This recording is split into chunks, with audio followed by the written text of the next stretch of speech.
Let your journey now begin. In the magic, let's dive in. So tell me, what do the cards reveal? What's the truth they conceal? She's the high priestess with the key to every question that's haunting me. A lover's heart or a warning from the past. In the terror's embrace, I'm spellbound at last. Truth's come undone, it's a dance we must face. In the chaos, I find my place.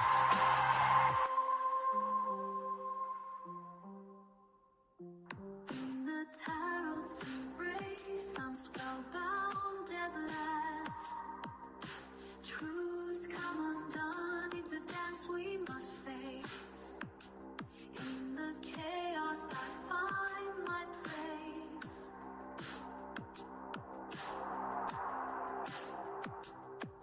The moonlight glows, the veil is thin. Lunar affinity will call again. Thanks for walking in the light, where guides whisper pure insight. Until we meet, the cards will wait. Mystic whispers guide your fate.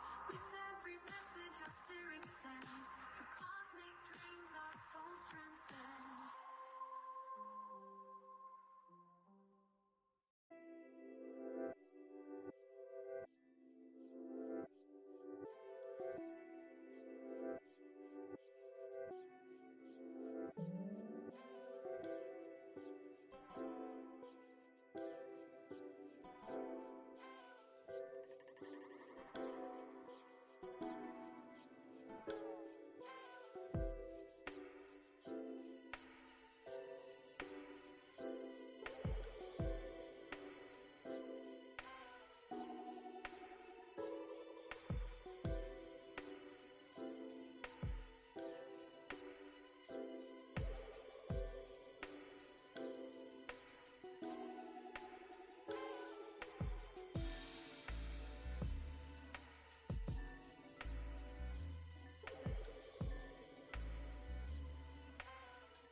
Hey everyone, happy Monday.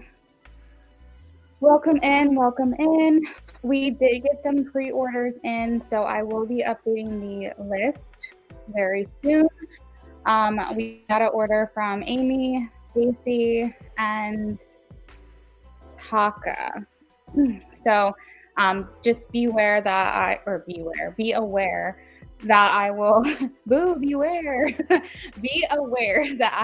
updating the donation list in just a second. But I did get donations from those 3 people so far.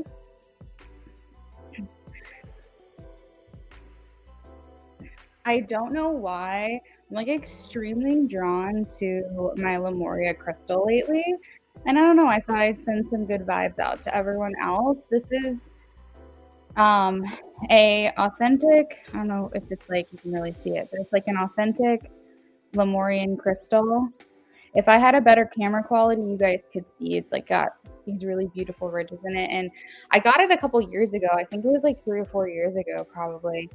But I'm just really drawn to it, and I have a connection to Lemuria, I think. So just wanted to send some good vibes out to you guys. It's a really good manifesting crystal, so maybe this will help you guys manifest a little bit energetically. Kayla, welcome in. Hey, Amy. Hey, Margaret. Thank you guys for liking the live stream. If you haven't had a chance to like the live and you asked a yes/no question, I do ask that you support me energetically by liking the live stream. When YouTube sees that you guys are liking the live, then it does help my algorithm. It does help share me out to other people on this platform so that I can reach new people. Nat, I am doing well. Thank you for asking.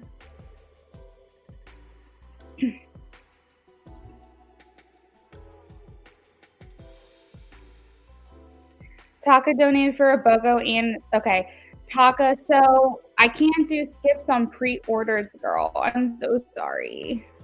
When people pre-order before the live stream,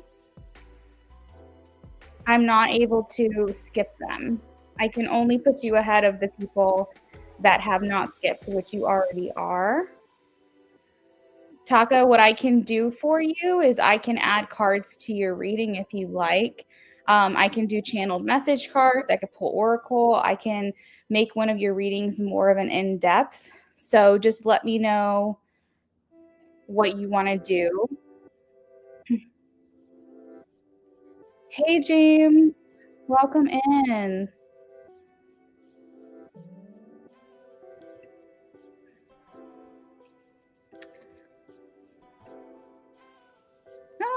All right, so just want to throw it out there. I do have 8 people that have asked a yes/no question, and unfortunately, I only have 4 likes. So I do know there's some people out there that have not liked the live stream. It's the only thing I ask for a free reading. So if you guys can please do that. Hey, Stacy, I did mention earlier that I got your donation. I don't know if you heard me or not. I'm going to update the list after the free list, okay?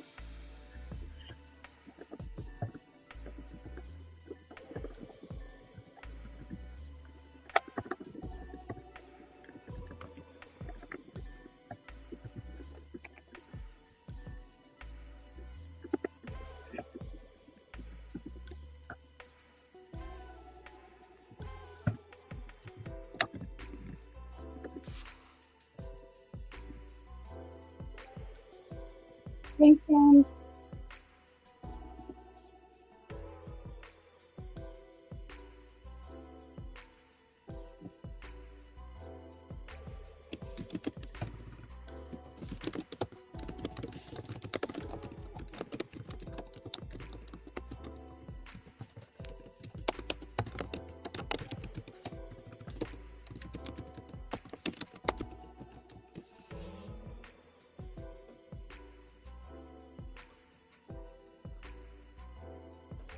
All right, let's get started on the yes/no questions.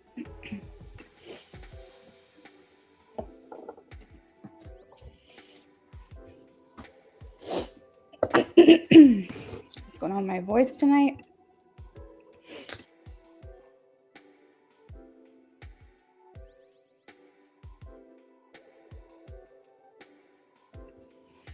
All right. First question, we have Sophie.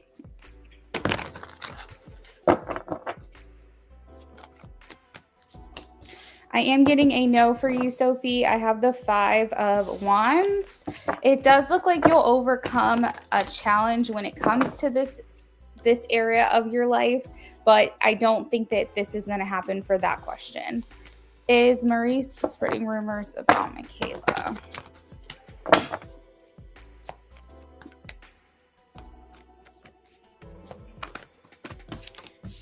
I have a yes for Kayla.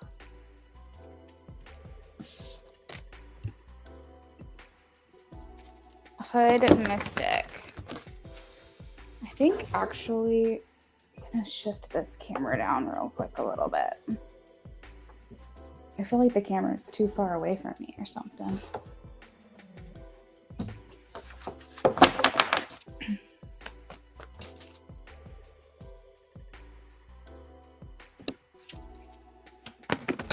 Hood Mystic, we have a no for your question.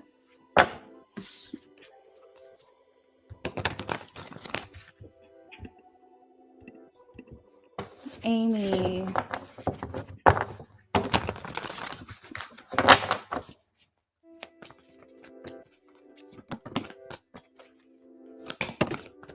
I am getting a yes for you, Amy, the Ace of Swords.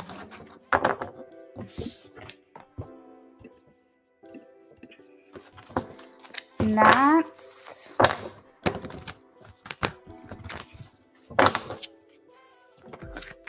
I have a yes for you, the World.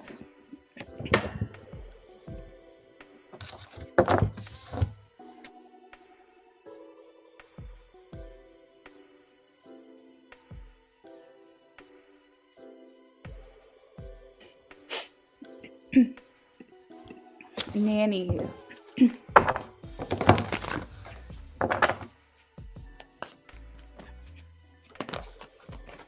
I have a no.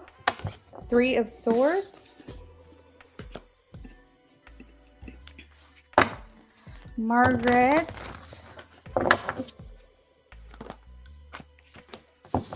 I have a yes. 3 of Cups. James.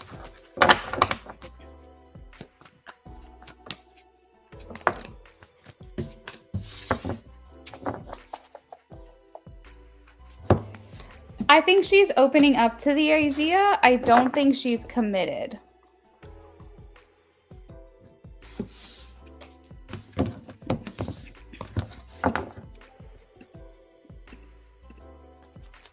Let's see, James, really quickly if there's anyone she's talking to. I'm getting a no. There's no one she's talking to right now, James.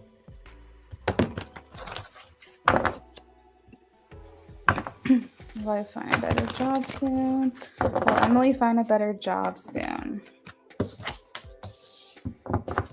I have a no for you. I feel like there's still a pause before this happens, but the 9 of Wands indicates that you've been through a lot in your career and that you are like on the last lap before the finish line to get what you want. So hang in there. Keep doing what you're doing.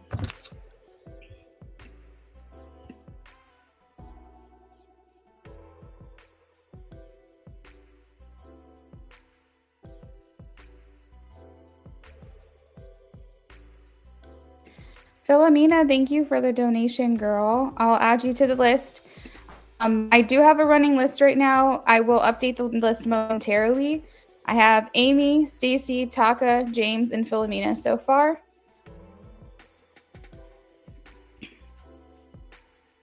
You're welcome, Nat. Have a great night.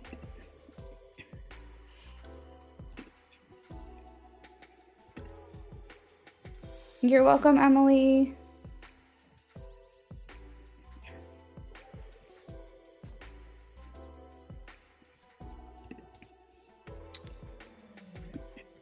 All right, this is for Chibi.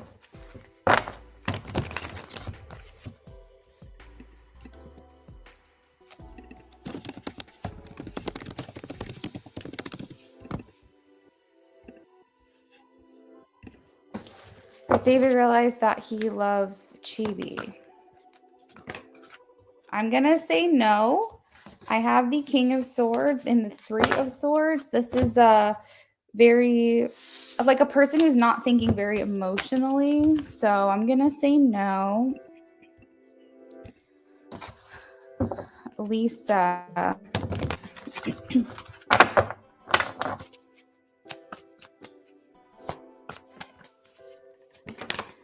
I have a yes for Lisa, Ace of Cups, and 8 of Pentacles.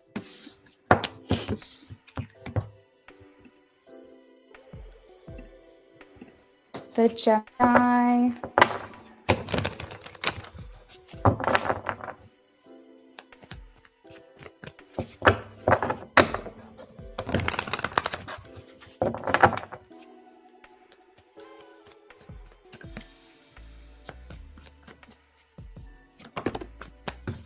I am getting a resounding yes. The Gemini, Knight of Cups.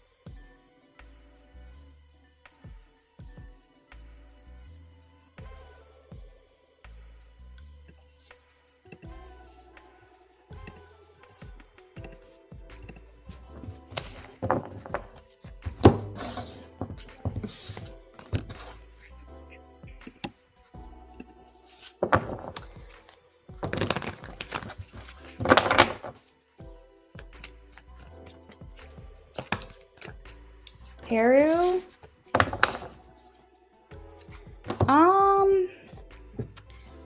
I'm gonna say no. I'm leaning towards a no. Maybe surprise isn't the right word. I don't know that this person was surprised. I think it's information that they accepted and received well, but I wouldn't say it surprised them. So I don't know. I think I'm getting a no here.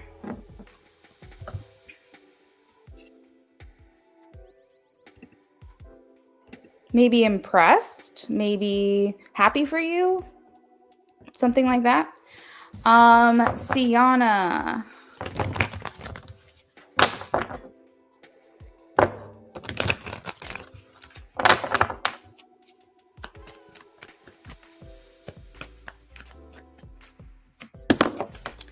Sienna.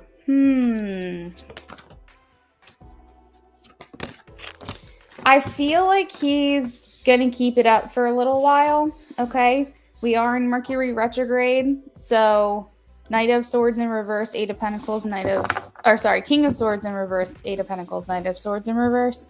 I think that he's going to keep it up for a little while. I think this energy still needs to settle, but I do think eventually this will stop for you, okay?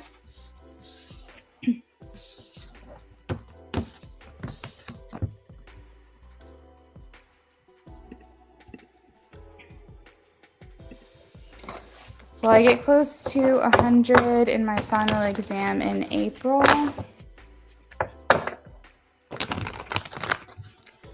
Will Haley get close to 100 in final exam in April? Show me a yes or a no for Haley. I'm going to say yes. The Tower is technically a no for me. But in this deck, it's actually a good card. It's a good energy, and it's transformative. And it speaks to big changes for you and like new opportunities. So I'm going to say yes.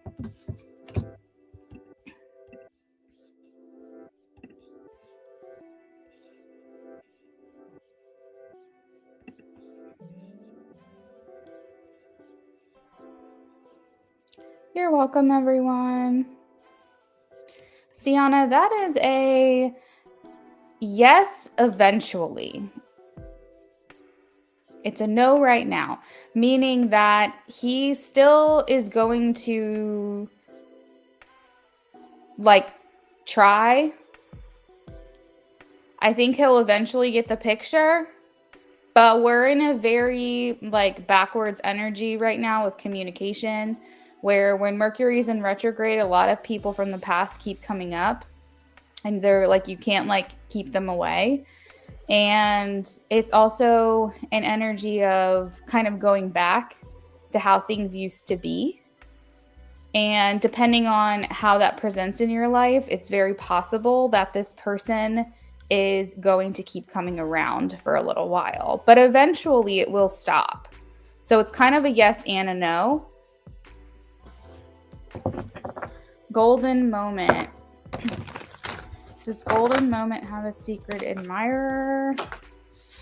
I am getting a yes. We have the Emperor for golden moment. All right. Thank you all for your questions. We do have to move on to donations. You're welcome, Sienna.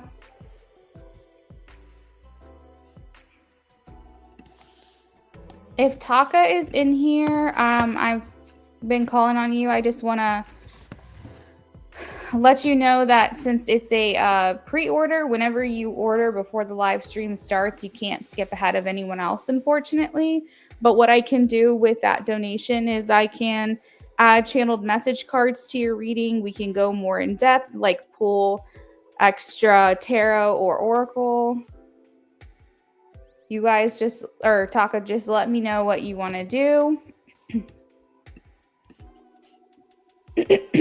All right. Let's see.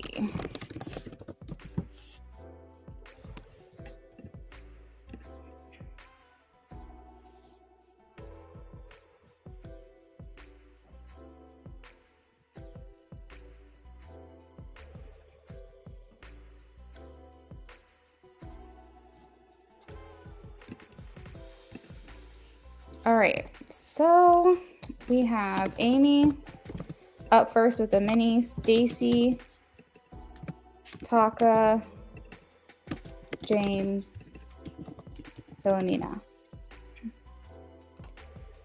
Hey, Taka. So you had said that you donated to Skip. I had posted a couple times in the chat that you're down as a pre-order. When you donate before the live stream starts, no one can be skipped. It's in my disclaimer, because that's the only immunity that people have to being skipped is by pre-ordering before I start my live stream. So I was saying with that extra money, I can add channeled message cards to your reading. I can make it more in depth for you, like pull extra tarot or oracle. But we did get a couple pre-orders. You were one of them, but I can't skip them. It's one of my rules. You could always skip ahead of anybody who donates after the live stream starts. It's just the only advantage that people have to do a pre-order is to know they're not going to be skipped. That sounds perfect, Taka. So you're going to be, we have like 2 people to do, and then I'll be right with you. You are more than welcome to post your questions if you want to, or you can hold off until we get to you. It's completely up to you.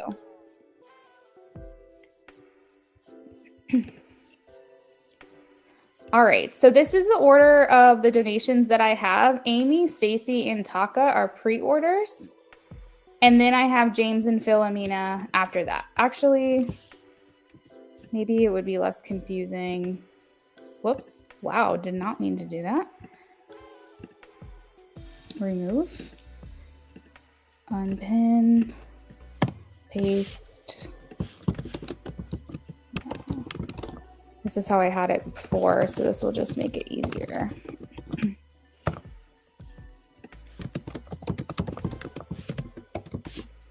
All right, so that is the list. Amy's question. And everyone else, you're very welcome. It's a pleasure to do readings for y'all.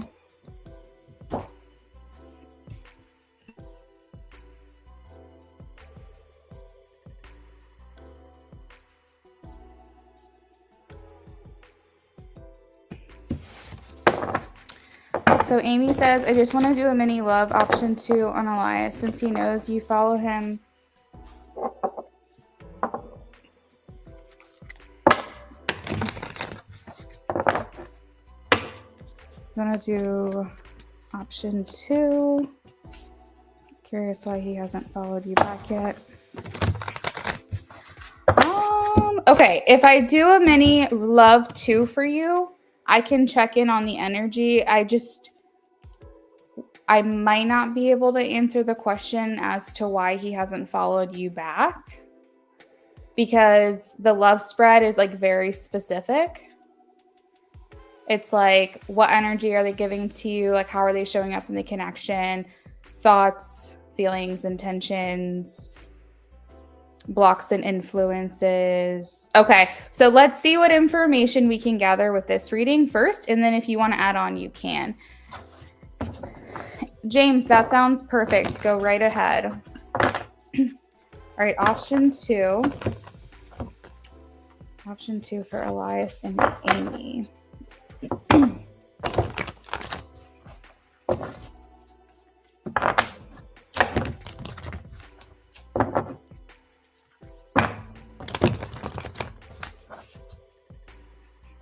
James, I got your questions. It's good seeing you. If you're not here when I do your readings, I hope you have a good night.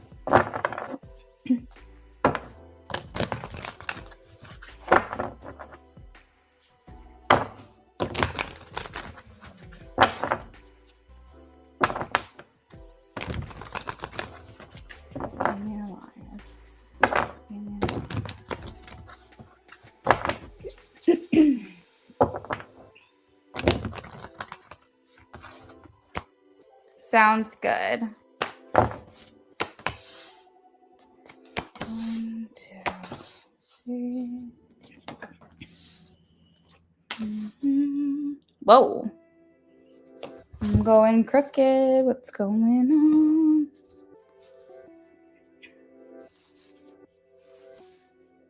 I think my camera is a little crooked. Okay.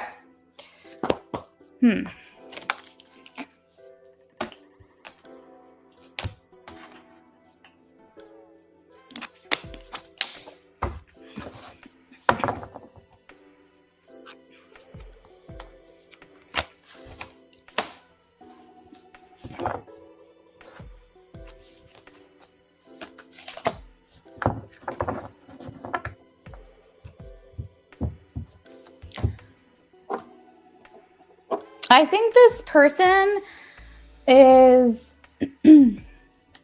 going to follow you back. I think you're going to send me an update and you're going to say, hey, update.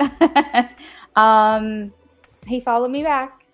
So I think that he will. I don't know exactly why he hasn't as of right now, but his energy towards the connection is like transmutation. So like wanting to see this connection blossom a little bit more. We have the Death card and the Ace of Pentacles. So it's like he may be like looking for an opportunity to connect with you. And I think that this will be that opportunity. It's just possible maybe he's just not in the right headspace or something to have accepted or to have followed back just yet. But I think that, because like for my question for you is, did it require an approval to follow him? Or could you just follow him without him needing to approve anything? Because I think that it's just a matter of him like appreciating the fact that you're following him. I don't know. I think he will follow you back. I don't really know like what's going on with him and why he hasn't. I just have this like cognizant feeling or something that he is going to respond to. So it's something that makes him really happy to see. And I think that maybe he's just kind of trying to figure out what, I don't know. Sometimes like if you like someone and they follow you, you don't necessarily want to like instantly like them back because maybe you don't want to come off too eager or whatever. I don't really know. I don't know what his deal is. It seems like because of the energy towards you, man, my voice. Hold on.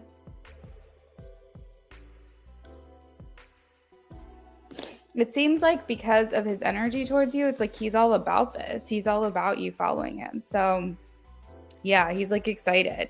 There's a lot of like transformation up ahead for your connection. And like that's what he desires to have. Okay, wait a second. So 7 of Wands, this talks about kind of wanting to play it cool, trying to act cool, calm, and collected, not really like wanting to like come across too eager. So I know I said I wasn't really going to pick up the reason why, but I think that's the reason why, is that he just wants to kind of come across like woosah, like not too eager, not kind of a hard to get kind of vibe, but also not really hard to get because I think, like I said, he is going to follow you back. So just give him a chance, give him a couple of days, and then I think you're going to see that he'll be following you. Yo, sorry, my voice is so weird tonight. I don't know what's going on. Intentions, 4 of Wands, taking things to the next level. So this talks about wherever you are now, getting to the next place is his desire. So as of right now, you guys could say you're like acquaintances, I would say. And so he wants to kind of take that and upgrade it. So what the next step would be you guys following each other on social media and maybe interacting with each other through social media.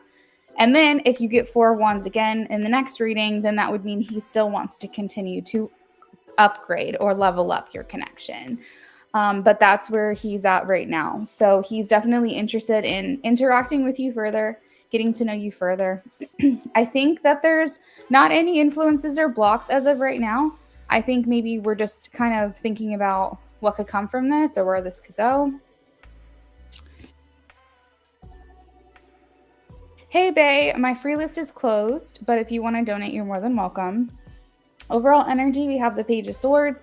So this is the card that talks about like wanting to get to know each other. Page of Swords is like snooping on people's profiles, doing deep dives, looking at stories, that kind of thing. So maybe that's the energy you've been putting towards him, possibly kind of looking at what's going on with him, because now you're following him, so you have access to that information. But also like he would be doing that back like once he's engaging with you and following you back as well. So Page of Swords is just like the energy of how much can I learn about a person? What information can I get? It's like, I just want to learn everything I can about them. So yeah, I mean, here's the thing. I don't really know how that happened, but if you guys have like mutuals, then the algorithm is going to do its thing. And I have heard that if someone is looking you up and you have mutuals, they're going to come across as the suggested or recommended. So again, I don't really know how it works, but it's very possible. So if you're following him and you're following people who are following him, then it makes sense that he's going to pop out as a mutual. So Amy, would you like to add on to this reading, or does that answer your question?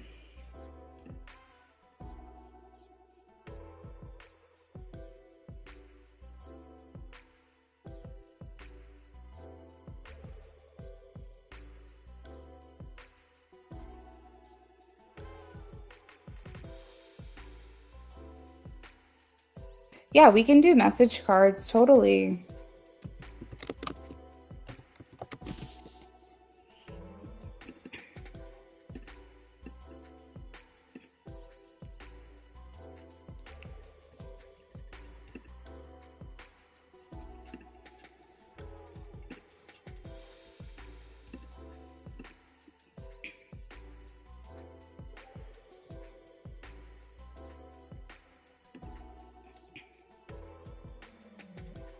Sounds good, Amy.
I got it. All right, let's take a look here. Message cards from him to her. Message cards from him to her.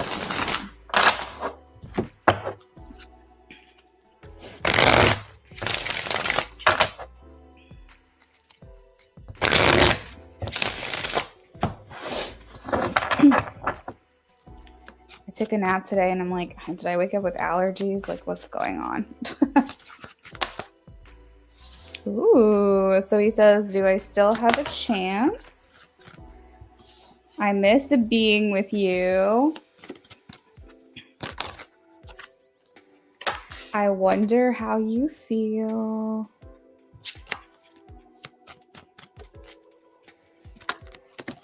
Ooh. I hide my feelings. These are actually really accurate. Whoa, this is so crazy. I am patiently waiting. And at the bottom of the deck, he says, I want to know, or I want to tell you how I feel.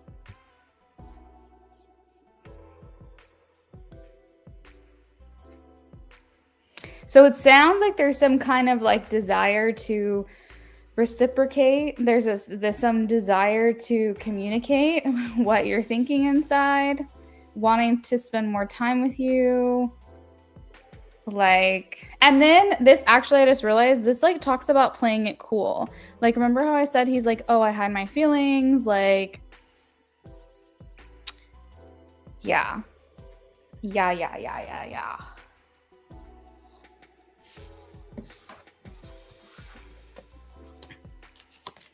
Nice. All these cards just fell on the floor.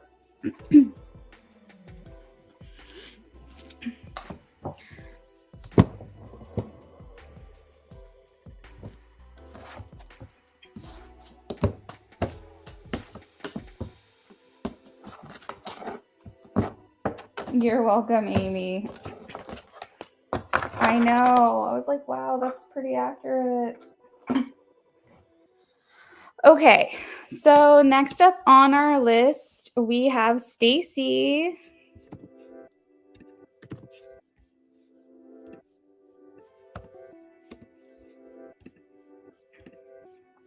It's without fail. Every time I get on here, I get hungry. Every single time. I don't know what the heck it is. Have a good night, Amy. Oh, Stacy. Girl, I'm sorry to hear that.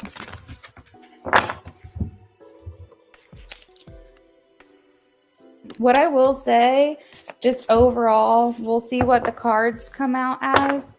But we are in Mercury retrograde, and that's a very unstable energy. And a lot of times when breakups happen, or if you get back together with someone during this time, it's temporary.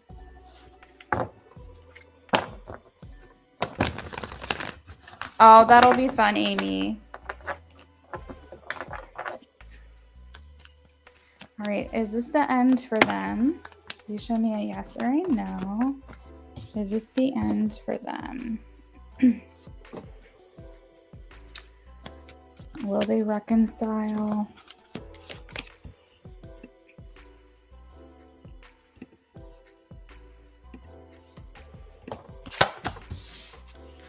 Will they reconcile? Let me actually put this over here so I can make some more room because you got an in-depth.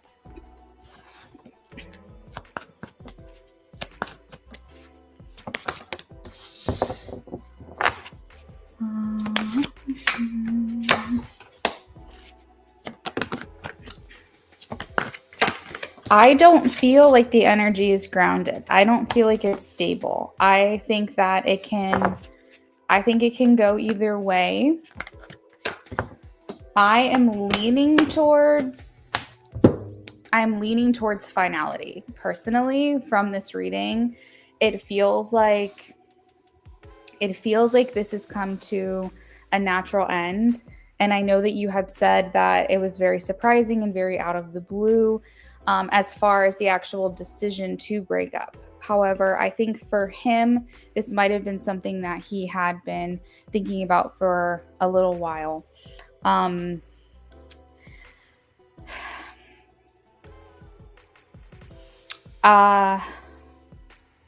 feel like you are reluctantly moving on because you feel like you don't have a choice. And I feel like he is more okay with this. It feels like, and again, he is the one that, called things off, but it feels like he's more, what is the word? Like he's more settled in this decision. Like you're kind of reluctantly moving on. Like you're just like, okay, I guess, like if this is what I have to do, because like I can't force someone to be with me, but I am hoping that this isn't the end. And I feel like he's more like settled in the decision that he made. So that's why I feel like I'm leaning more towards like this is final. But again, the energy is very up in the air. We are going through Mercury retrograde. I will never say never, but I am leaning towards like 95%. Like you guys will be moving on from this. Let me see. I do want to bring you some comforting words that if this is final, they say that the one who moves on first moves on worst. I don't know if you've ever heard that expression before, but you will take the necessary time to grieve and heal from this. And because he's moving on so fast, he will move on harder. So you'll get to the point where you'll have felt all your feelings. You will healed. you will become in this place where you are fine, and he's going to get to a point once you're healed and you're ready to explore that all of a sudden it's going to hit him like a Mack truck. What did I do? What did I do? I let her get away. And a lot of times this happens too. I am going to be a little biased here, but I do think this happens a lot with men, is that they tend to move on quicker. Again, this is a generalization, but I do think that they tend to move on quicker if they're not tapped into their emotional availability. And then it's like the one that got away. And then they're going to keep trying to come back and try to get into your life. And, oh my God, I messed up. I can't believe I did this. Da, da, da, da, da, da. I think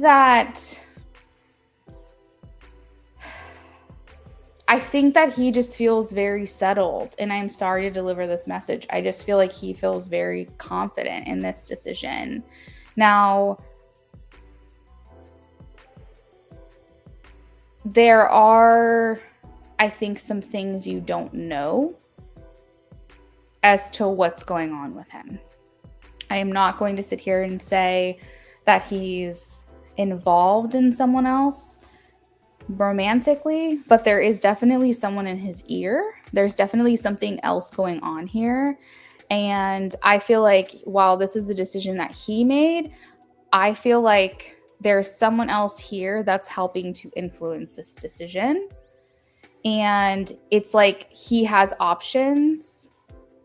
And the strength card here a lot of the times remind me of someone who's not being fully true to themselves and not being fully authentic and not being fully honest, because it's kind of like two-faced, two sides kind of thing. So it's possible that he has a friend in his ear that's like encouraging this to be done and trying to influence his decision to walk away. It could be a family member, something along those lines, or it could be the option, the possibility of him wanting to explore something new with someone else in a romantic sense. So I think that the majority of this decision does come from your relationship and the things that you've experienced within that relationship. But I think that it was very easy to tip the scale. I think it was very easy for someone to come in and like make him make this decision. So like, for instance, he might have been like 90% decided just alone because it was his thoughts and his feelings. And he might have said, you know, like, I just think I need to do this. And all he needed was like a 10% push for someone in his life to come in and say, I think you should leave her. I think this isn't healthy. I think this isn't going to work for you guys. Or someone to turn his head and make him think, oh, there might be other options out there. And maybe trying to pull him away from you. You know what I mean? Trying to like get him out there, like exploring like what life could be like if you guys were in a relationship. And I feel like that encouragement is really what pushed him over the edge to make this decision. Philomena, you did not miss your turn. I posted the donation list a few minutes ago. Let me go ahead and post it again so that you can see where you're at.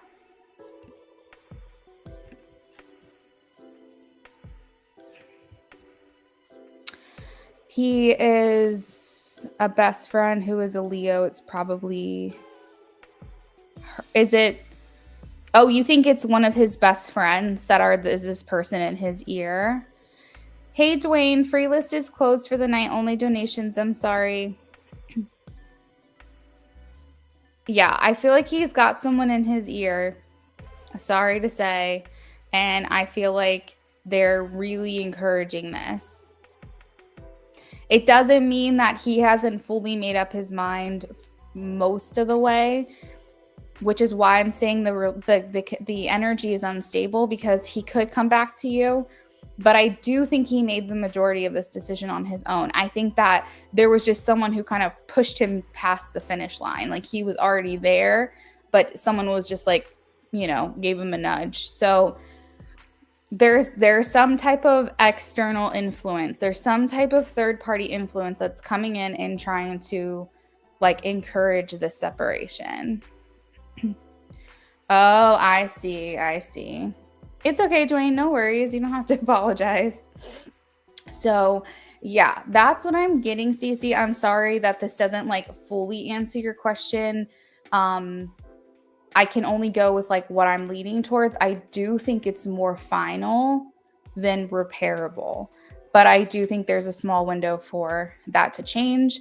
I think we would have to check back in on this energy. I would say second week of April, maybe second, third week of April. And then we can go from there. You might even get your answers before then. Let me know if you want to add on to your reading and if you'll reconcile. I know you're wondering that. I can only go with the information I have right now. And if you want me to give you a yes or a no, I'm going to say no, but I'm not fully confident in that being like a permanent thing. So I think that there is a chance, but most likely not. I don't like giving like guarantees or confidence answers if I'm a little bit unsure, because the energy is just so up in the air right now. It's so new. He just broke up with you. You know, Mercury's in retrograde. Even the tarot tonight is like not giving me like a flat out yes, no answer. But intuitively, I feel like it's less likely that you guys are going to reconcile. I feel like this is more of a final decision. And I think this is something he's been thinking about for a while. Good night, Dwayne.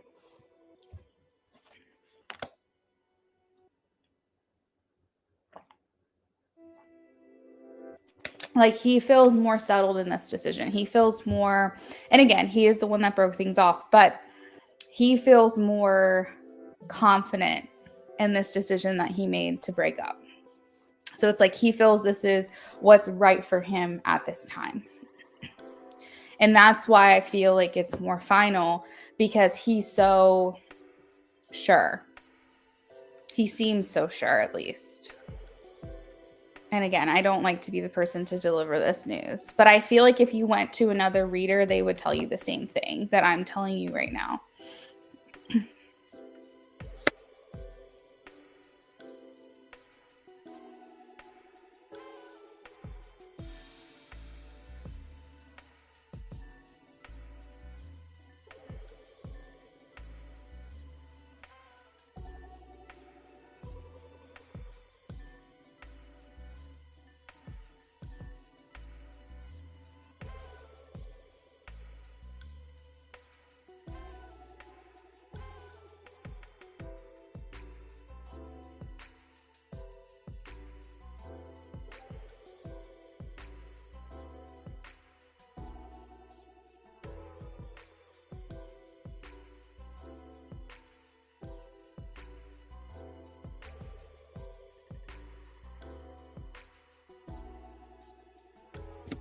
He's going to want to be back and reconcile.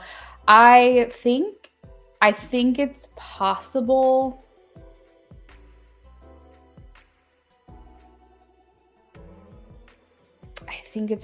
And I think, the reader might be also going off of, the energy right now, feeling very unsettled, because that was like the first thing that I had said, is that the energy is very unsettled. And I think that there are certain readers that would rather give you the silver lining, because there is that like small opening for reconciliation. She might have just wanted to give you like a more positive reading. And I'm not going to knock anyone else that's like giving you a certain answer, but I also don't want you to get confused. And I don't want you to get a lot of like mixed answers and mixed signals, because I believe in like reading ethically.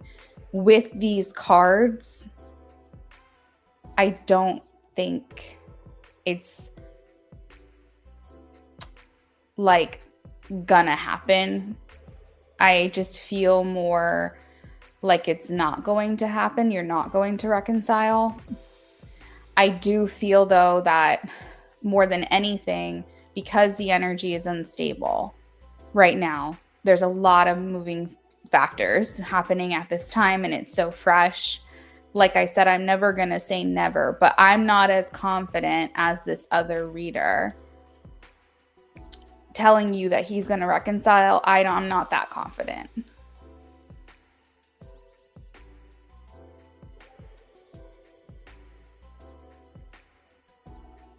He said he wasn't 100% sure about breaking up and did it before he was fully ready.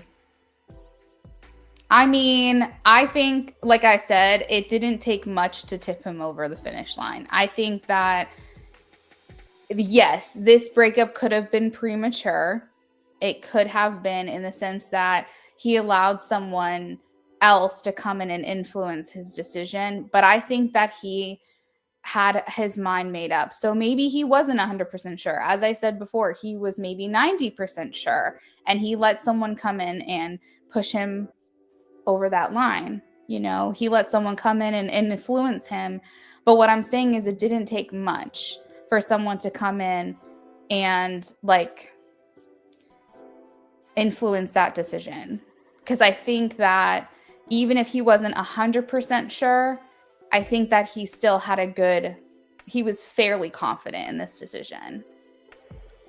So yeah, I don't think anybody's ever 100% sure if they're going to break up with someone. Like, I don't know if anyone's ever 100% sure that that's the right decision for them. Now, 99% sure. But I think that we don't know what the future holds, and we don't know if the choices that we make is serving our highest good, or if it's going to come back to bite us in the ass. So I think any decision anyone makes in life isn't ever going to be 100%. So if he allowed someone else to influence his decision, then I can understand her saying that he made the decision before it was ready, because he allowed someone else to come in and give their opinion, and that was like the nail in the coffin for him. So he could backslide and regret that he let someone else come in and influence his decision, which could be what that other reader was seeing. But like I said, I don't think it took much for him to hear that other person out to make this decision. I just think that he was majority made up in his mind. I do. I really, really feel that way. But again, like I said, I'm not trying to give you mixed messages. And, you know, I think just you have to use your discernment. Like, do you think that what I'm saying is making sense? Or do you think what the other reader is making sense? Or do you think that there's some truth somewhere in the middle? I think you kind of have to also figure it out for yourself, what you truly think deep down. Because I know that you might be confused. But I also feel like, you know, from my understanding, things weren't always super easy for you guys either. And so like, this isn't the breakup might be coming out of left field and surprising, but I don't think that it's not like you guys were having a very turbulent, free, relationship. And so I think you guys were really, in the thick of it and really trying to fight for it. And like, you probably had a lot of really amazing times together, but there was also times that weren't so easy. And, maybe things just compounded over time kind of brought him to this decision. You said you had just been arguing for a couple of weeks, so he wasn't in the best headspace. Yeah. Okay. Well, I think that's very possible. I think that's very likely. Again, I can only judge the energy based off of where his head is at right now. And I don't think he thinks that he jumped the gun. I think that he thinks he made the right decision. So we'll have to see. But like I said, definitely check back after Mercury retrograde is over. So maybe like the second or third week in April. And like I said, you might even have your answers before that happens. So we can always check back and see. You were just talking about getting back into couples counseling. You just put your nephew's picture on his fridge. I got you. I get it. That happened to me in my relationship, and I'm married to the guy now. So he was going through a hard time. It was the anniversary of his father's death. He was in between jobs. He didn't really have a direction with his career. Like, he had a job, but he was looking for more of like a career rather than a job. I think he was just feeling like he had a lack of purpose, and he said that he needed some time apart, and he, went back home with his mom for a little while. We talked every day. He reached out to me every day, told me he loved me every day. And I really didn't know like where this was going to go, because like, this is a guy I thought I was going to marry. And that was like a huge turning point for our relationship, because he came back a couple weeks later.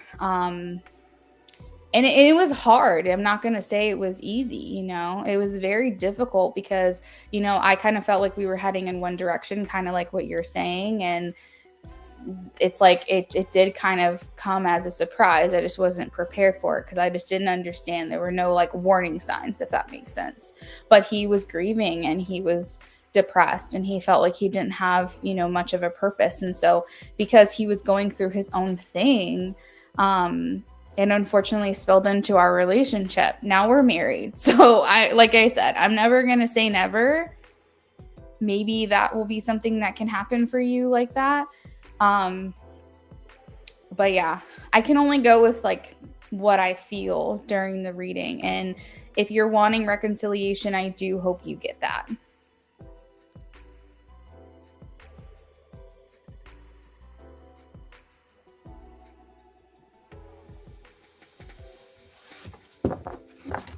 Hey, Taka. Thanks, girl.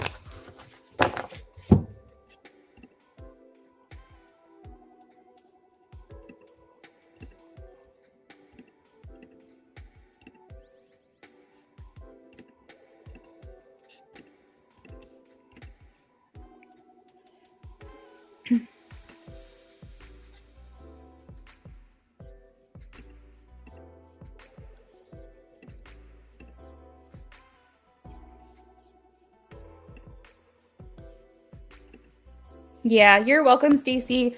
Sorry if this was confusing. I really try to have integrity with my readings, and I don't want to ever give you any kind of information that could be potentially misleading. So if I'm feeling one way, I'm never going to like tell you something else.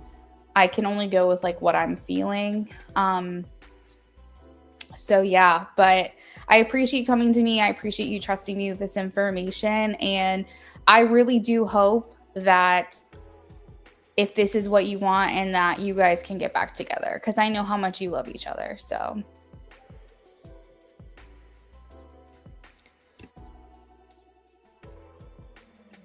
okay. So let's see. Where am I? Okay. Jay's next actions towards me this week started at my new store location today. I was hoping he would have visited me. There was so much cleaning to do.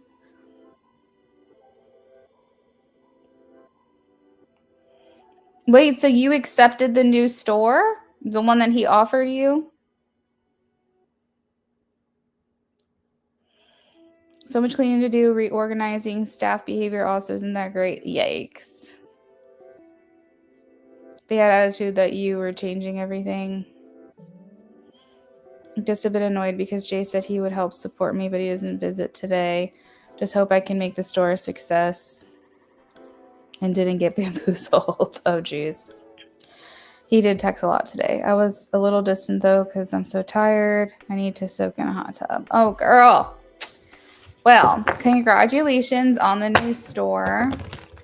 I can understand the staff being frustrated that everything's being changed, because it's like, that's what they're going to remember you as, Taka, as the person that came in and tried to change everything. And over time, hopefully they will trust that that was the right decision for them. But I can relate. I mean, I can relate to feeling like someone's coming and just trying to like change everything, and feeling very uncomfortable, because like they need to get to know you too. And like, there does need to be some level of respect, because that is your store now. But at the same time, like, this is their first impression of you. So I do understand like where they're coming from as well. I am feeling like, because he was not able to make it, that he was still trying to give you maybe some like moral support from a distance, possibly. let's see. What are his actions towards her this week? So let me see. I'm trying to remember. You sent 22. Originally, Taka, you sent for a skip as well. So like your original order was that 8, 13, 14, 15, 16. Wait, I'm trying to think. Why can't I do this math? What did you originally donate for? Just so I know how to break this up. I apparently can't do math right now.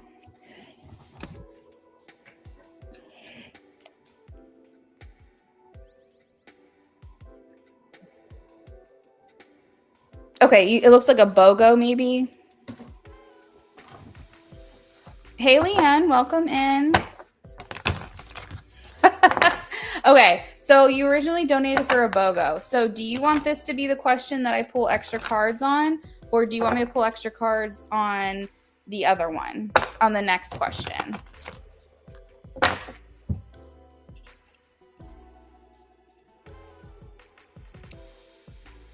Yeah, it sucks. Previous GM was never there, neglected the staff, so they got to do whatever they wanted. Yeah, that doesn't surprise me. That's probably why you got offered the store in the first place. So they're seeing you all invested and they're like, ew. Oh my god. Okay, extra cards on this one. Jay's next actions towards Taka, please. Jay's next actions towards Taka.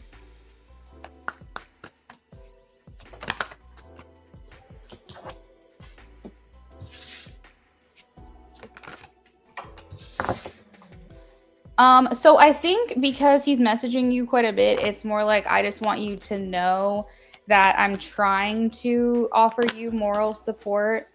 I don't think that he wants to leave you hanging. I really don't.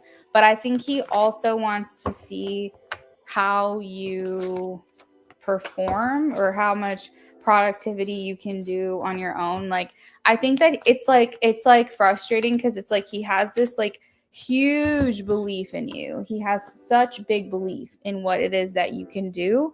And I think that he's underestimating your desire for him to be there as much as you would prefer. And the thing is that if he said that he was going to help you, he will. I do see collaboration in this new beginning, and I see him helping overcome a challenge. But I do see maybe him not being as present as you thought he was going to be. I think he wants to see what you can do on your own, how you can get this off the ground, but he still wants to see you and he still wants to spend time with you. So I think he's kind of trying to give you your space to kind of make this into your own, what is the word I'm looking for? I keep wanting to say your own empire, but that's not what I'm trying to say. Like, I feel like he wants to see what kind of magic you can do. I think he wants you to find a way to like believe in yourself and believe what you're capable of. But I feel like he also knows that he gave you an impression that he was going to be spending more time helping you. And this was kind of his excuse to see you more. So I think that he's trying to play kind of like the middleman, if that makes sense. It's like he doesn't want to step on your toes. He doesn't want you to feel as though he's trying to take over. He wants this to be your thing, your project. But I think that also he doesn't want to leave you hanging. So let's see.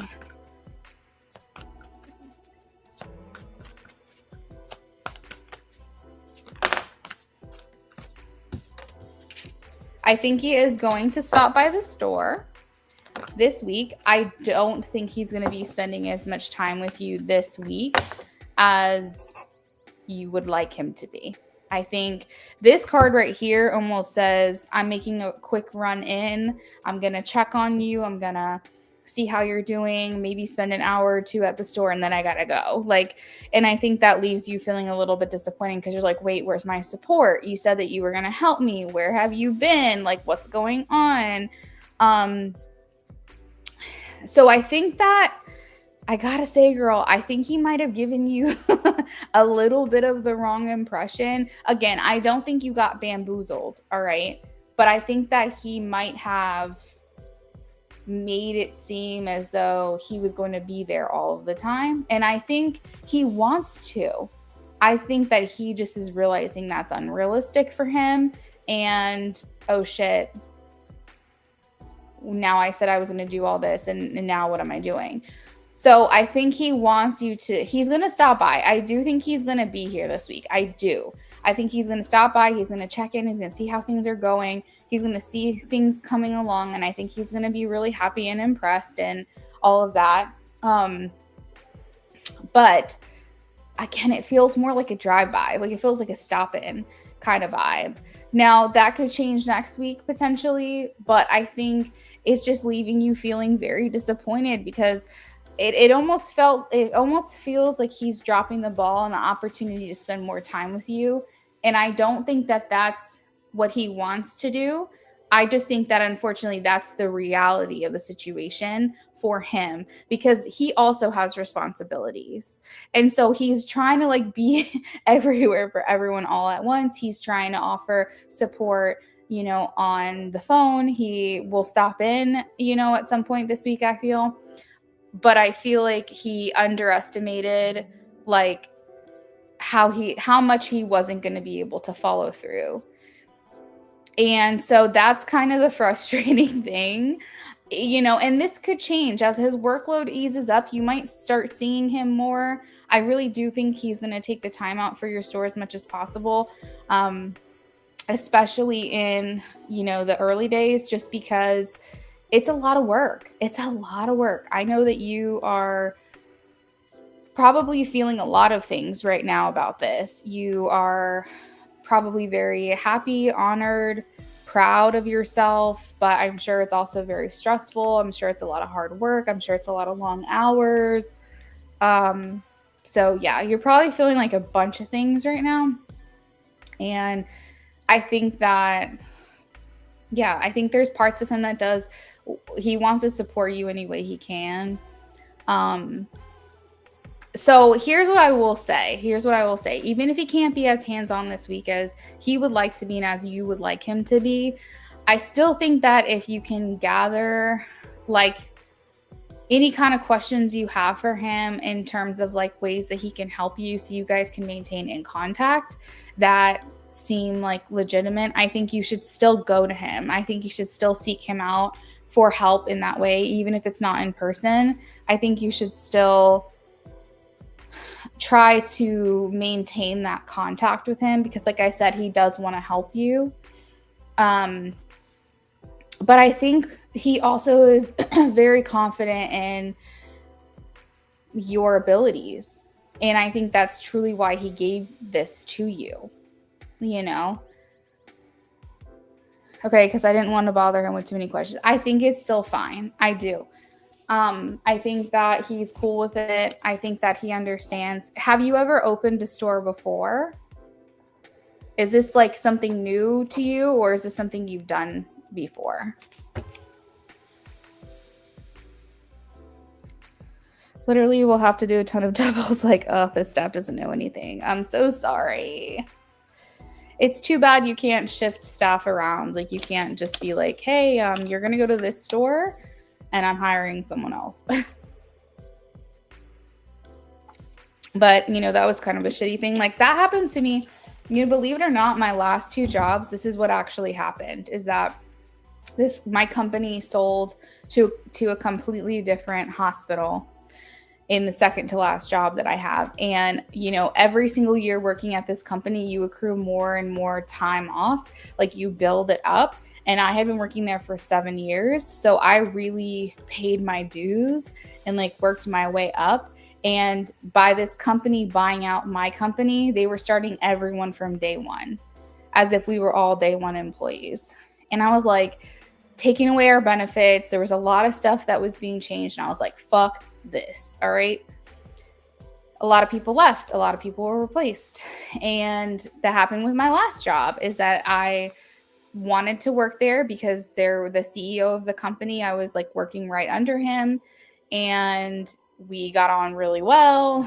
And he's an entrepreneur, so he's opening a bunch of businesses, and he needed someone on the home front because he was going to be able to be in the office as much. And that person came in, slowly but surely started finding ways to let everybody go because nobody had respect for him, unfortunately, because he was new. And he was like, well, if y'all aren't going to respect me, then I'm just going to replace all of you or make your working conditions miserable so that you want to leave. And then that way I can hire all new people and everyone will see me as like the head guy. It's an ego thing, in my opinion. I'm not saying that anything about what it is that you're doing, but what I am saying is that the staff will either learn to accept the way that things are or they'll leave. So it's like, don't worry too much about it. You're, I'm sure, a very fair, nice person, and they'll have to figure it out. It's like you're only trying to make the place better. You're trying to make it run more efficiently.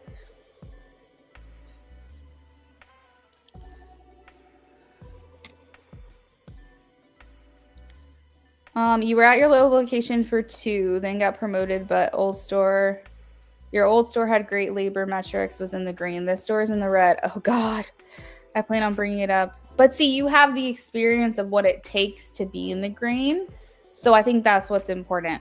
I'm a bit nervous because I didn't get research or learn this store. Like, he made this offer so quick, I didn't really have time to think, or learn the store, but I'll try to learn as I go. Oh my God, how I get you. Yes, I agree. Right. So yeah, maybe you haven't come in and try to like revamp a whole store, but I think that that's going to bring so much pride to you.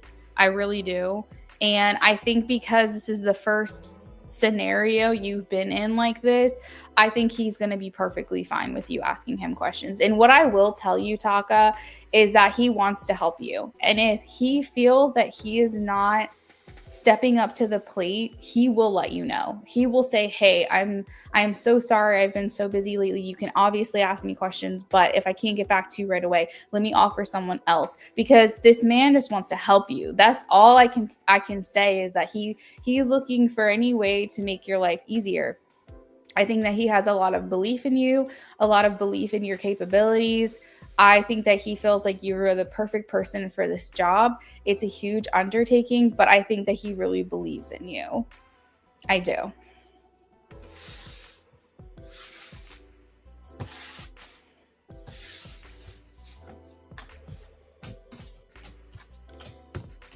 So my advice, which I'm sure is your own advice, is to just rock this out. Do as good of a job as you can, make yourself proud, and I'm sure that it's going to be reflected, and you'll hear from him how impressed he is. I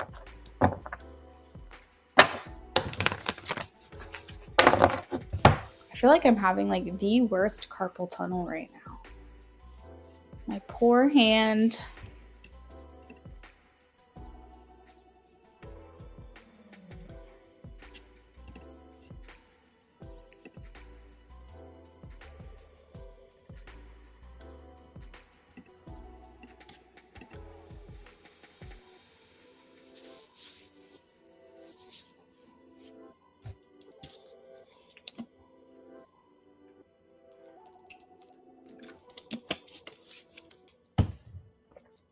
General in love for March, April.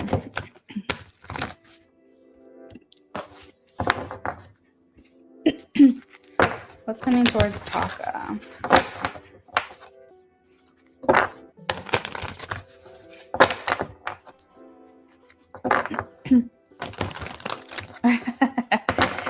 And it might stay that way.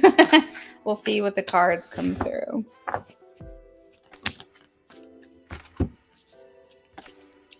Interesting that these 3 cards come out together. As you say, you've been working so much that your love life is dry.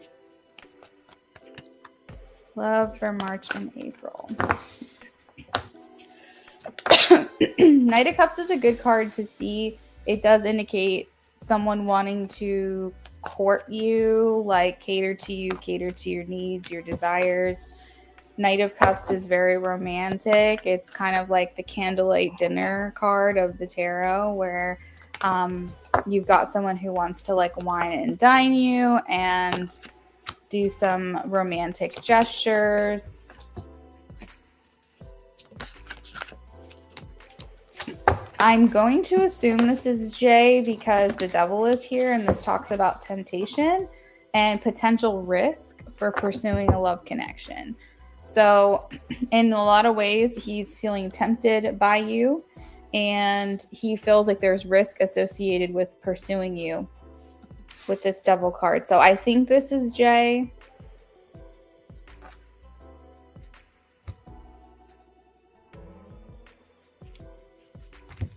Let's see. Is he going to ask her out? Is he going to ask her out? Okay, so I don't think asking out happens in March or April. What can she expect to see from him? What can she expect to see from him?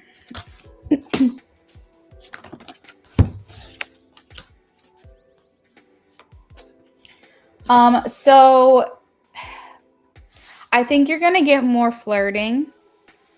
I think you're going to get more interaction from him. I remember telling you the last time is that it's a gradual increase with him, is that if you're not sensitive to the energetic shifts, you may not even notice that there is momentum here in your connection. And you said that he has been texting a little more, so I think you are sensitive to that energetic shift that's happening. I think he's going to be more flirty. I'm seeing more smiling. I'm seeing more maybe playfulness. I think he's scared though. I really do. I think he's scared to really put it out there, put all the cards on the table, no pun intended. I really think that he's worried about crossing the line between professionalism and mixing the pleasure with the business. So I don't know if I'm seeing it for March or April. I don't think I'm seeing admission of feelings and things like that. I think he's worried about what could happen. Here's what I think. I think that there are times where he might want to act on impulse, but then he realizes that this could affect his wallet. This could affect his paycheck. This could affect his position. And I think he's worked very hard for it. And so while there is this pull towards you, I think he is like, am I going to risk it all? Like, what if this is frowned upon? What if this becomes an issue? What if we start having problems and I made the wrong decision and now she's opening a store? And, it's like he's struggling with what the consequences of this could be. And I think he is thinking more realistic. Like, he's not thinking about dreamy. Like, he's not like being a dreamer about this. He's not like, well, what if it works out and it's amazing and it's approved and we don't have any issues and the store is great and we really kick it off and like we, have a good time, whatever. He's thinking more realistically. He's like, am I going to risk it all for something that may or may not work out? And I feel like he feels like his job is more secure than any potential romance could happen. And I think he's worried about that. So that's the part that I think is like really hard to get him to cross that line. So I see a lot of like flirting with that line, flirting with you, trying to get as close to being romantic with you without crossing the line, if that makes sense. Like, that's what I'm getting from him. That's the impression that I feel as far as like his advances towards you. And it does feel like it's him because it's the King of Pentacles. King is like authority.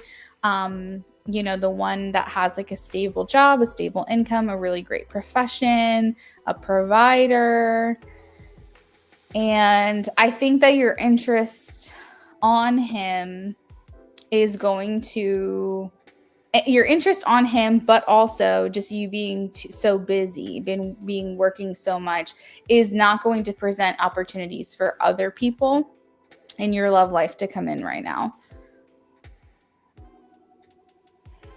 So it's tough. I mean, it's tough. It's like, at what point do you say, okay, let's do it? I honestly think he would have to fall in love with you. I'm not even kidding. I think he'd have to fall in love with you just because you guys have worked side by side. I think you guys would have to fall in love with each other, not even enter a relationship yet. I think you would just have to catch very deep feelings for each other, just getting to know each other over a long period of time. And I think that once he realized how deeply he feels for you, then he would be willing to take that risk. But I think he's not there, and I think that it's like gonna take a long time. So here's what I think, Taka. You're busy. You don't have other love options presenting to you at this time because of that. He is a fun distraction at the least. And I just say, keep up with that. You're not wasting time being interested in this person. And if someone else happens to come along, then you make a decision at that time. But there's nothing wrong with having a crush, and it makes life more fun. So I think you're not doing anything wrong. I think he's not doing anything wrong. And I think that the only thing I will say, my advice to you, is to let him take the lead on this, because you both have a lot at risk here. You both do. But because he is the higher up, this is something he would have to come to terms with. And then you could decide if you accept or not, you know?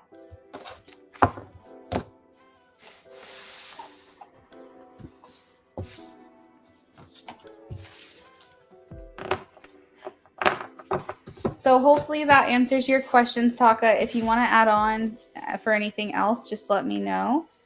And if not, I hope you get some rest. I hope you have a good rest of your evening.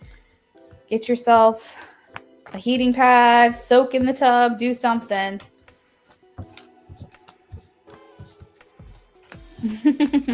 Good. Have a good night.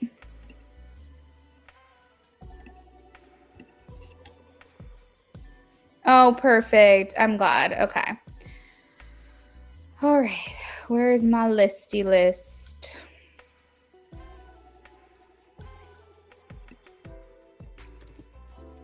Okay, next up on the list, I have James.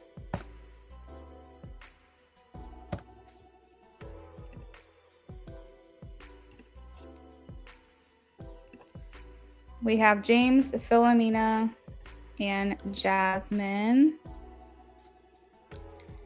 I'm actually going to get a granola bar really quickly.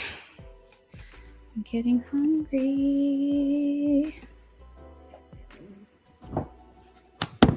I have James's questions, so we'll get started in just a second.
All right, I had to grab a quick granola bar because I was very, very hungry.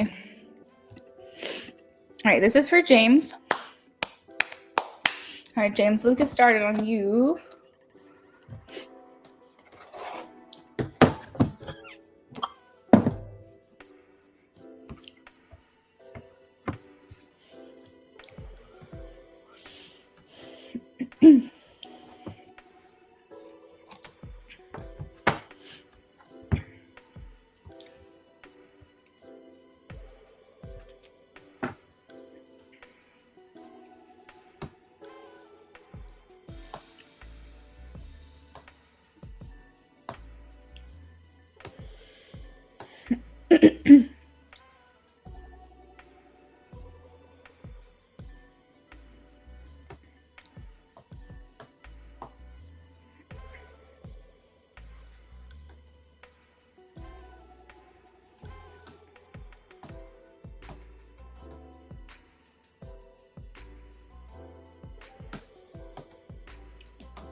Hey, James.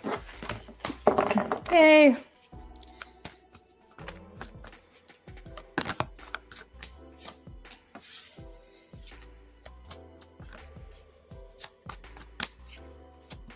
Oh.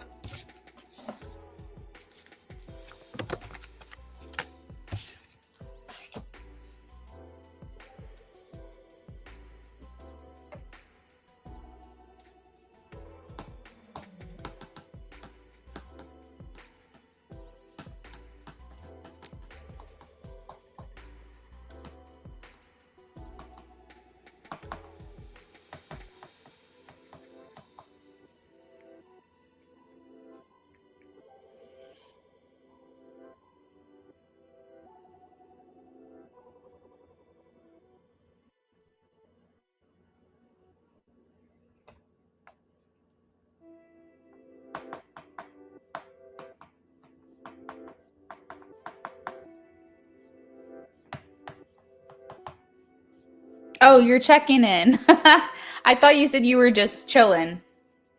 Yeah, so we're working on your channel message right now.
All right, James. So she says, I am feeling more free lately and I'm excited about what's to come in my future. I don't have it all figured out, but I feel satisfied with how things are looking at the moment. I'm working hard towards my goals and trying to create some semblance of order and direction. Wait, sorry. I am working hard toward my goals and trying to create some semblance of order and direction is what I feel I have been missing in my life. I feel this overwhelming desire to escape, but I know that I need to put that wow, I don't even know what I'm writing here. But I know that I need to put that drive into healthy ways. I have this sense of wanting to explore other places as well, try new things. I want to see what else is out there. I want to have new experiences. I'm discovering me, and that's good enough for me at the moment.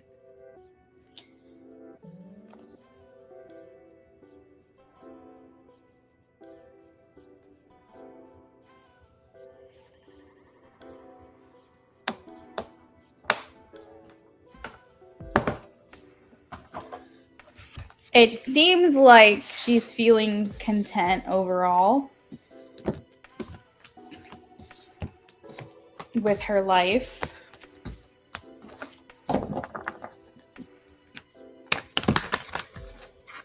She's in a place of abundance.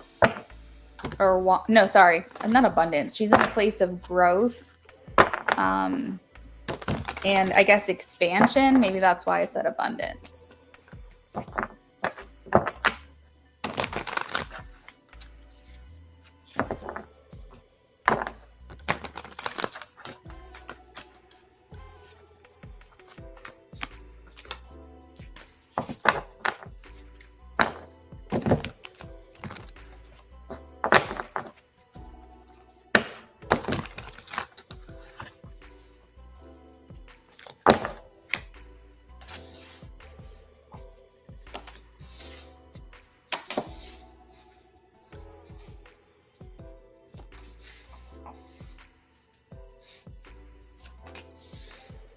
Oh. All right. So, man, the cards just don't lie. They just really don't lie. I feel like she's in a place of wanting to take some kind of action in her life. Call to make some changes for herself. I think that she has a lot of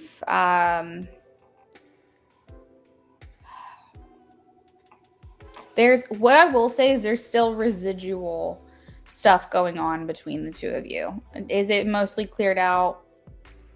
Yeah, but it's not even residual. It's like residue. I don't know how to explain it. It's like you guys are just kind of stuck in each other and it's like hard to get each other out. And I feel like she is not putting a lot of attention on you, but you're still there. You're still like around her. You're still it's almost like she wants to avoid it or pretend you're not there, but you're still there. And I think that the majority of the time throughout the day she is trying to say like it is what it is. It's come to an end. It's for the best. But you guys came into this life for a purpose together, which you and I have talked many times about the different aspects of that purpose. And I think that you guys will always be connected in some way. And I feel like that maybe why I'm having like a hard time articulating right now, because I kind of feel like she also is having a hard time articulating. I think that what she wants to say is that you'll always be a part of me because we had an experience together. And even if that experience is not meant to continue in this life, you're still a part of me. And I feel like that's kind of what she wants you to know, is that like you're never going to be fully gone. Even if there are times where you've really pissed her off and she's like, fuck this, I'm out. Like, I still feel like there's residue, there's residual stuff still there, because even if you're not grounded in our reality, there's still work to be done here. You know, like there's still after effects. There's still things that you still have to learn from her, even at a distance. And she still has to learn from you, even at a distance, because, you know, obviously there was a reason you guys came into each other's life. And I know that you've said in the past, like, the desire to, you know, move forward in your current life, but at the same time, understanding that it's very possible that, you know, the two of you are just here in this lifetime to kind of close out cycles and remove toxicity and things like that. So it's almost like work going on in the background, if that makes sense. It's not a part of your immediate reality, but there's still things happening behind the scenes. And I think that, you know, you do cross her mind. There are things that, you know, she still thinks about you. And I do think, believe it or not, your guides are still kind of working together to kind of help usher you guys through this life, even if it's separately. And again, your guides are for you and her guides are for her, but there's still this connection. And I think you always will have that. And I think that's why it's so hard in relationships when you feel a connection with someone, because you feel like, oh my God, this connection is so deep. We must have a greater purpose in this life. And that must mean we're supposed to end up together. And that's like the hard part, is that that's not always the case. Sometimes we're just here to help each other through certain phases, and then we've got to set out on our own and do our own thing. I feel like she is trying to get more in touch with her feminine side. I do know that's something that you were really hoping for her. And I feel that. I felt that in the channeled message with the Empress card coming through. I see that with High Priestess, Queen of Cups. I think it's presenting as intuition. So I don't think it's like her activities are making her more feminine. Like, I don't think she's taking on traditional gender norm roles, for example, like baking and I don't know, whatever the fuck traditional gender norm roles are. I don't like being a homemaker and things like that. I don't think it's like that, but I think it's tapping more into her intuition. She might have taken up like a new hobby, like tarot, or just maybe mediumship. I don't know. I surely don't know, but it's something to do with her intuition. And I think that that's bringing out more of her feminine side. It's helping her feel more connected. There's like some kind of modality that she's doing that's affecting her in this way. So I think it's more metaphysical, if that makes sense, rather than practical. I see with her energy towards you, there's not any necessarily blocks or influences. It's a no for me, but you can see her guardedness is still present when it comes to you, and her independence, overall energy is still present when it comes to you. I think that she's trying to take on independence in a more healthy way. I think she's trying to just become more of her own person and figure out who she is. But she, you know, this is the first step. I feel like she has a long journey. I think she still has a lot to go through.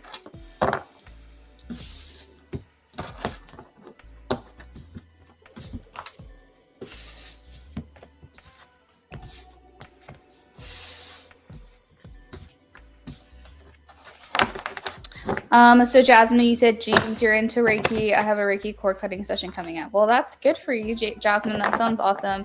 I don't know. James is still in the chat. He is a Reiki practitioner. I think the master level, if I'm not mistaken.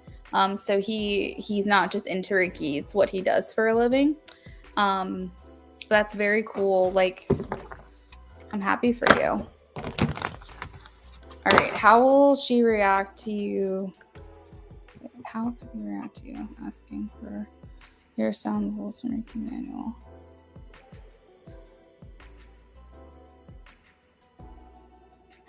Oh, I see.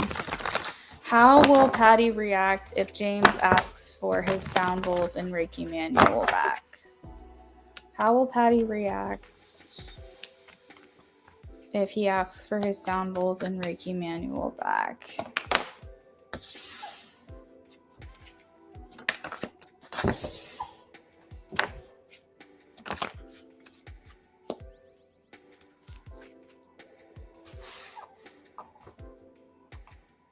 That's awesome, James. Congratulations. How will she react to you asking? Disappointed. She will not be happy about this. I think, wow, God, these cards aren't good. I think it's very possible she's gonna like not even want to acknowledge that you're asking for this, to be completely honest with you. I think that if you fight for it, I think that she'll be like, fine, whatever, you can have it. But I feel like this is not necessarily something that she wants. Oh, that's crazy. You literally asked about sound bowls. And look, there's bowls on this card. I feel like she's going to feel like it's a power move or you're just trying to make a point. I don't necessarily feel like she's going to receive it very well. And she's going to feel like it's a sacrifice on her part to give these things back to you. I think that she'll be bitter. So it's very possible that she's going to be like, yeah, fine, whatever. Like, you can have it, fine. And she's going to be very like, whatever about it. I don't think she's going to be like, oh my God, James, yeah, totally. I've been meaning to get those back to you. I don't think it's going to be like that, truthfully. I think it might be a little bit of like ignoring you at first, trying to figure out what your angle is, then maybe responding and being like, fine. But I think that this is going to be disappointing to her. And I don't know, the Seven of Swords, strength, it kind of feels like inauthenticity. Like, what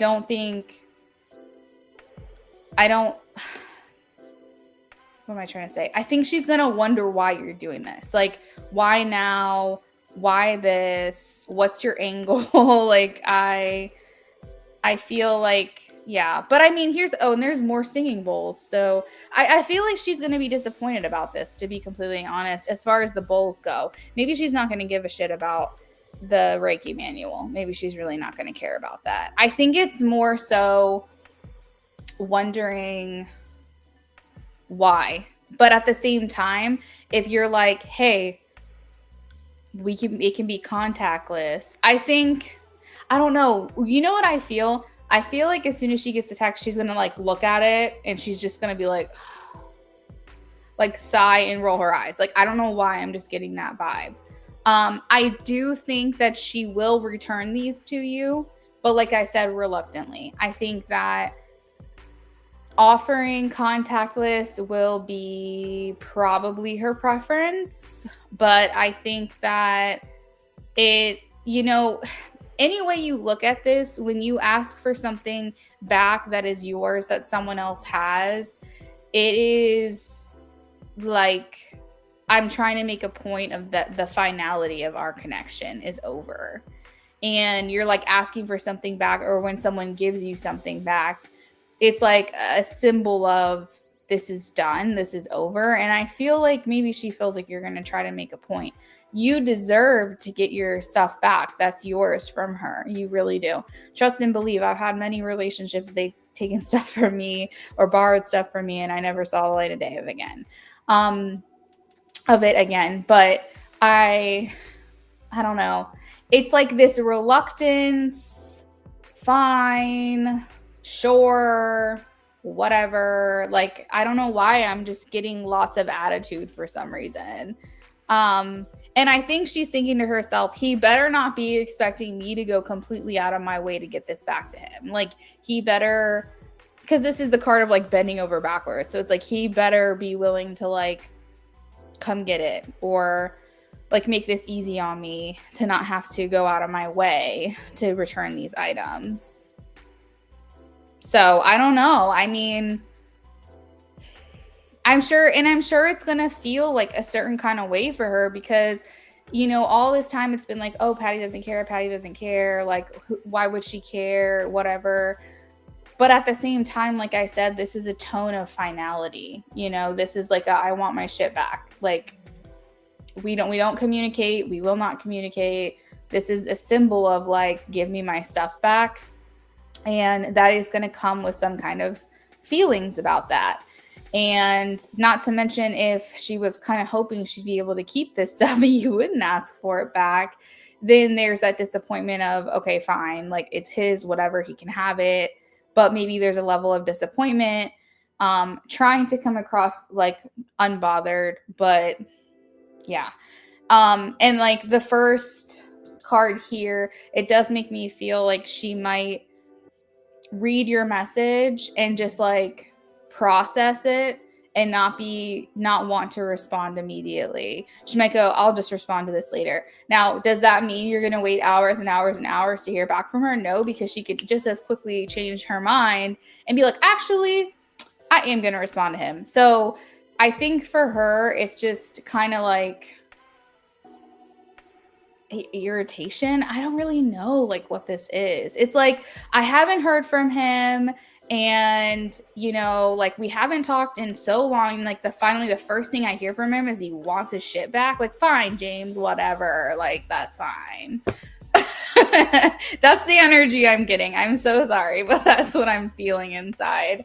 So yeah, I feel like that's what I'm channeling from her. I hope it goes well. I hope that she keeps her cool. I hope that, you know, she responds to you and makes this easy for you and doesn't complicate things. But what I'm feeling inside is what I think she's going to be feeling. However she reacts, she's probably going to try to come across like this isn't annoying to her, or this isn't bothering her. But I think inside she will be feeling that way. So I think preface it like you said about like a contactless exchange, and maybe you'll be more likely to see this stuff again.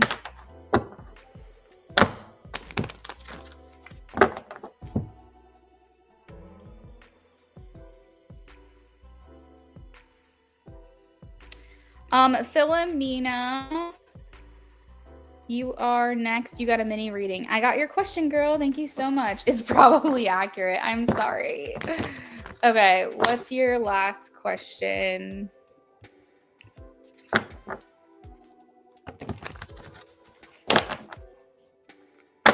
Messages from Spirit regarding their future together.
I definitely am feeling like the string's still attached here with the devil, and it's almost like the feeling of being paralyzed or trapped and not really being able to move forward, because the Chariot talks about movement. It's a vehicle. We're heading in a direction, we're determined, we're focused, we're moving forward. And then the devil comes in and says, ha ha ha, you're not.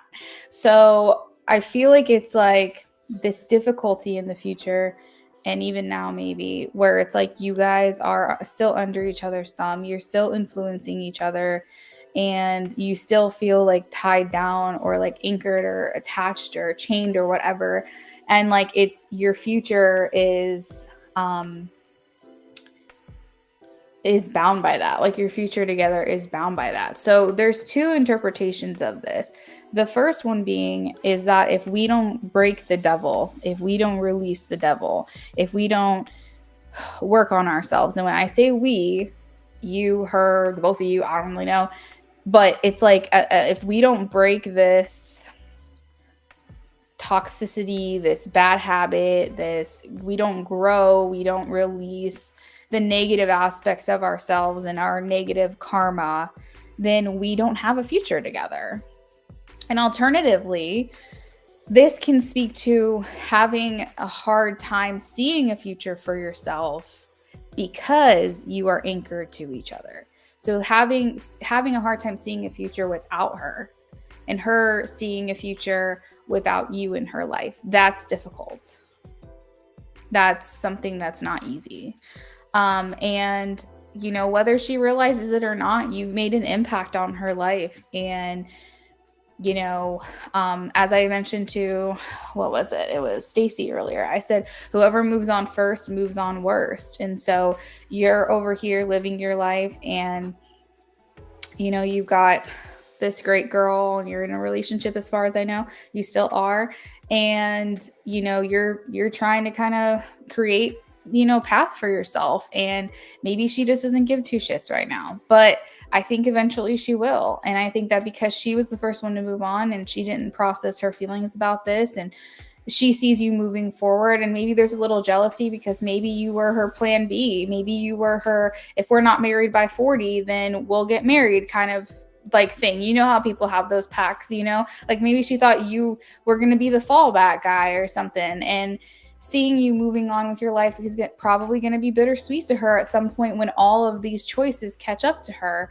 And the other thing is that she might also be a little bit resentful / envious of the life that you've built for yourself, that she's like feeling way behind. She feels left behind. And is she feeling this way now?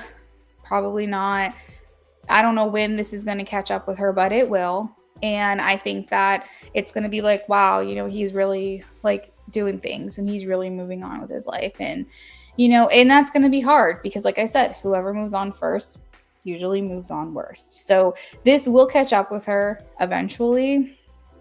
But I think that, I don't know, I just feel like the future of your connection really is just about karma. It's about these karmic things like playing out. And by the way, James, if you want me to do a Destiny Matrix reading for you, I feel like I've grasped it enough at this point where I can kind of do that for you. It's very time consuming, so I'll have to figure out like pricing and see if it's something you're interested in, and we can email or message each other back and forth if you're interested. But there's different areas of your matrix, and the one that I think you might be the most interested in, it would be your karmic tale, which tells like your past life karma that you brought into this life individually and together. And a lot of times it explains what you could have been to each other in a past life, and like, what is it that you have to release, So let me do some research and figure out like how time consuming this is going to be. And then we can go from there, but I'll send you a message. Maybe we can work on that this week. But it gives a little more insight from like a major arcana standpoint, and maybe help understand like what you guys were to each other and why this is such a difficult connection to move on from. So we can focus on the karmic tales for that reading. Once you get that reading, you don't really have to ever get a matrix reading again for karmic tales, because unless you want to ask about someone new, it's kind of like your birth chart. Your birth chart stays your birth chart, like you can do compatibility, but it's not going to change. You can do like astrology, you can do transits, but your birth chart's your birth chart. It's never going to change. It's the same with the destiny matrix. So once you get that report from me, that summary, then it's like you'll have it for forever. So yeah, we'll talk about that later on this week, but I feel like you definitely have come to this earth as like a part of each other's soul family. I think, you guys will continue to bring enlightenment and introspection to each other. As I mentioned previously, whether you're in each other's life in this life or not, you still will have that impact and that influence on one another. And I think that as far as coming together right now in a love relationship in this life, that feels unchanged. That doesn't feel quite like anything has changed in that department. But maybe this is just the life where you guys just balance your karma and you release the toxicity and you release the bad habits and you understand your karma and you realize like what you deserve and things like that. Because like with the destiny matrix, it also tells you the wounds that you carry into this life from your father and also from your mother, that the lessons that if your father didn't learn and your grandfather didn't learn and his father didn't learn, then maybe what you carry into this life. That's also another reading that we could do at some point. And also what the mom brings in, and for her, what the dad brings in and what the mom brings in. And I think that it's like, if we don't learn these lessons that we're supposed to, we're just going to keep perpetuating this into our future incarnations. And so maybe this is the life for the two of you where you really try to balance that shit out. So that way you don't have to run into this particular issue the next time that you come in together. So yeah, that's what I have for you, James. Hopefully you enjoyed that reading. And like I said, we'll be in touch on the Destiny Matrix. We can start with the karmic tales and go from there. All right, so let's see. Next up, we have Philomena. Philomena is a mini reading. And after Philomena, we have Jasmine. All right, how does Taylor feel after you end the...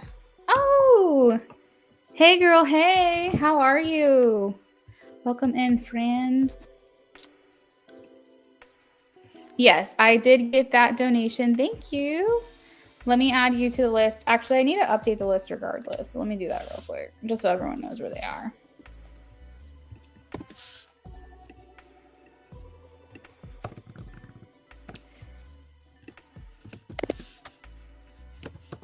I'm doing good. Thank you for asking.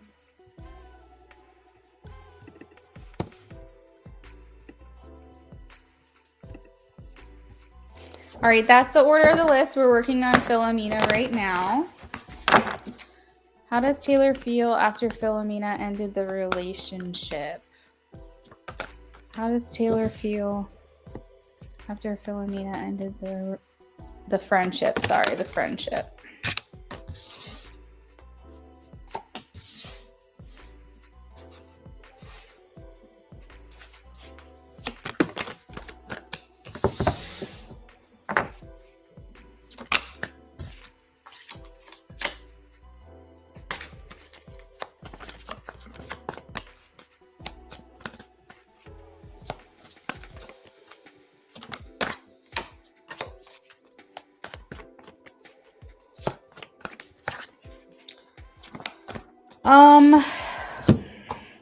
Sorry about all the shaking, by the way. The camera that I have is attached to the table.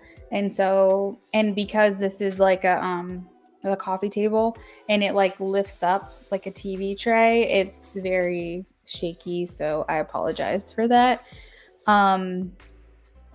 That's just how it's going to be if I'm on camera for right now until I can get back in my office. So let's see.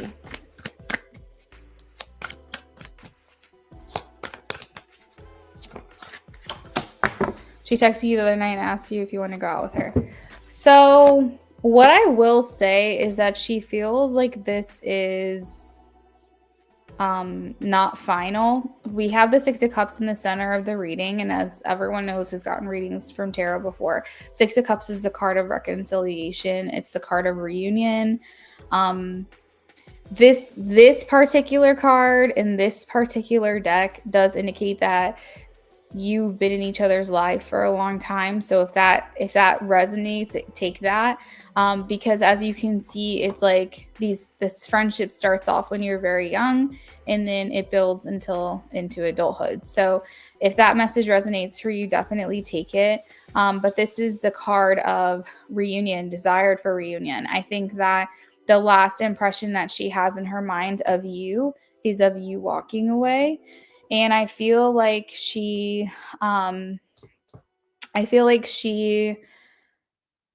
is trying to act as if this isn't bothering her, if this hasn't or if this isn't going to bother her. What am I trying to say? Maybe because you haven't ended the friendship yet, I don't think. Well, clarify that for me if you've ended the friendship yet. But I feel like she is going to act like she's fine. I feel like she doesn't want to come across unbothered. And I feel like she doesn't want to necessarily, she's not ready for this connection to end. I think that she thinks that you guys are fine or that you will be fine. And I think that this is going to kind of come out of completely nowhere for her. And I think that it's going to catch her off guard. I think she's going to be very confused about it. Because I do think in terms of her reaction, if you haven't already done this, I think she's going to try to act like it's not going to get to her. It's fine, whatever. She might say her piece, whatever, but I feel like she's trying to act like this isn't something that gets to her and this isn't something that bothers her. Okay. She may even, after the fact, if you haven't ended the relationship yet, may try to reconcile with you. And if you have already ended the friendship and she's just trying to reconnect with you, that's why that card would be here. But, it's the card of reconciliation. It's the card of, I feel like she wants to be in your life for a long time. So you said that you met her at work. And so even if you guys didn't grow up together, you haven't known each other for a long time, she doesn't have any intentions to cut the relationship off herself. And I feel like she feels more hopeful for the connection than maybe you do. And I think that with the Tower here, this could potentially be a complete shock to her, that this would kind of come out of left field. And I think she'd be a little confused about it. So clarify for me if you want, whether you have ended this yet or not, and I might be able to pull more details for you. But that's how I feel, is that she's going to be unsatisfied with this. I think it's either caught her off guard or she feels like it's not permanent and that you guys will find a way back to each other. And as you know, when it happens, she might be a little confused, bewildered. She might feel like she wasn't able to really say her piece. She's going to be a little bit caught off guard, I think, with this. I think she's going to be very confused, and she's going to, not really, she might even honestly keep approaching you because if you're not going to put an end to it, if you're not going to say, hey, this is how I feel about you, I am setting a boundary, we are no longer friends anymore, I think it's going to be a little confusing for her in the beginning. I think eventually she'll get it, but I think that she'll think, this isn't to do with me, this is to do with her. So, I think it just depends on how you want to go about this. Do you want to just kind of let it fade? She might continue to try to interact with you. I think eventually she'll get the picture if you go ghost, but I think that she's not going to really understand it, if that makes sense. she's going to act like everything's fine. Like, oh, it's fine. You know, like we lost touch, like no big deal. I think that's, but I think she's going to be confused. Like I really do. I think she's going to be very confused and she's going to just act like everything's fine.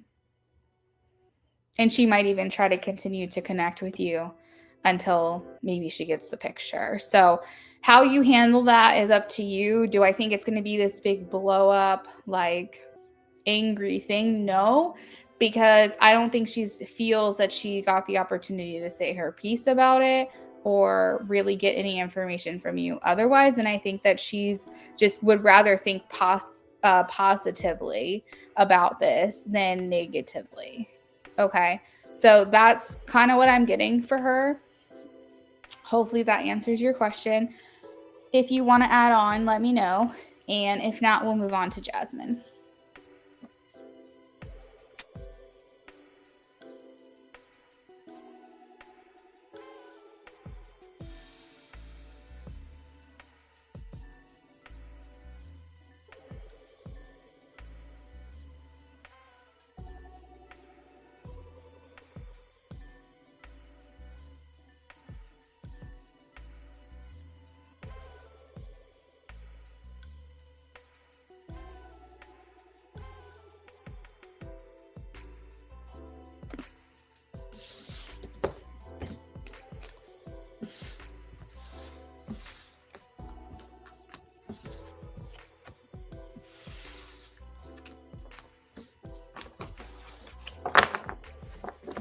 For Jasmine, you want your reading before the channeled message, right? You want me to do your reading first?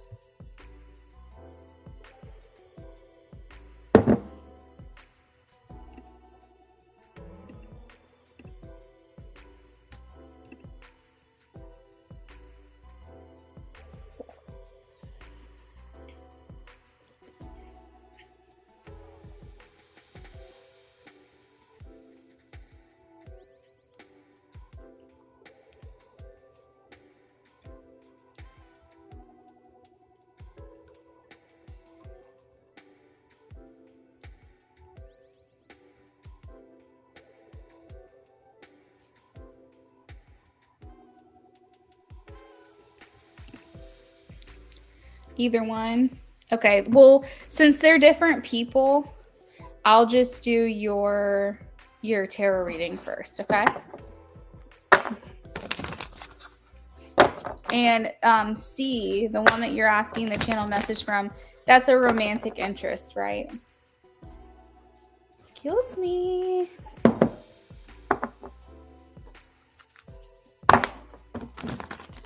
Go lay down. Go lay down.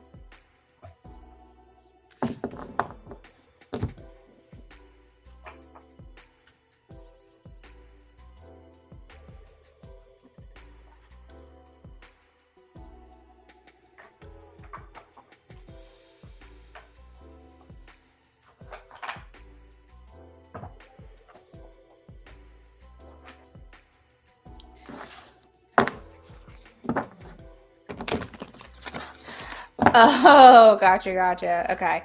Well, the only reason I wanted to clarify was because sorry, I lost my train of thought. I typically only do channeled messages for love interests. Like, I can channel for friendships and things like that if I need to, but generally my channel messages are specifically for like romantic interest, crushes, situationships, non-communication, relationship, like, you know, that kind of vibe. So I just wanted to make sure that I understood the task at hand. So no worries. Most people get channeled messages for a person that they're interested in romantically anyways, but yeah, I just wanted to clarify. All right, so first question for you.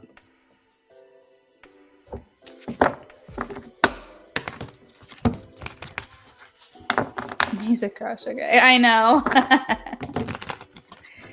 Sorry, didn't mean to call you out. All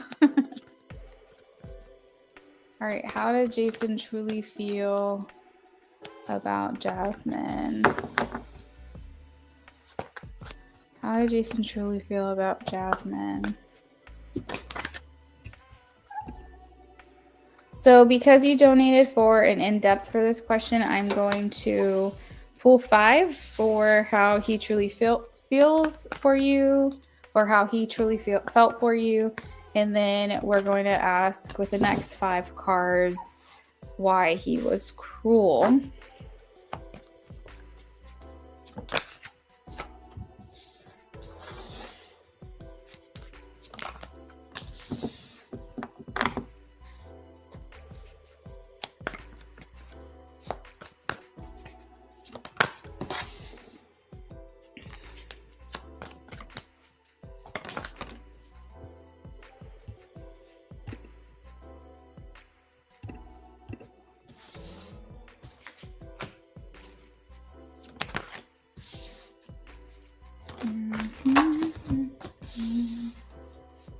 Okay, so Jasmine, how he felt for you. I'm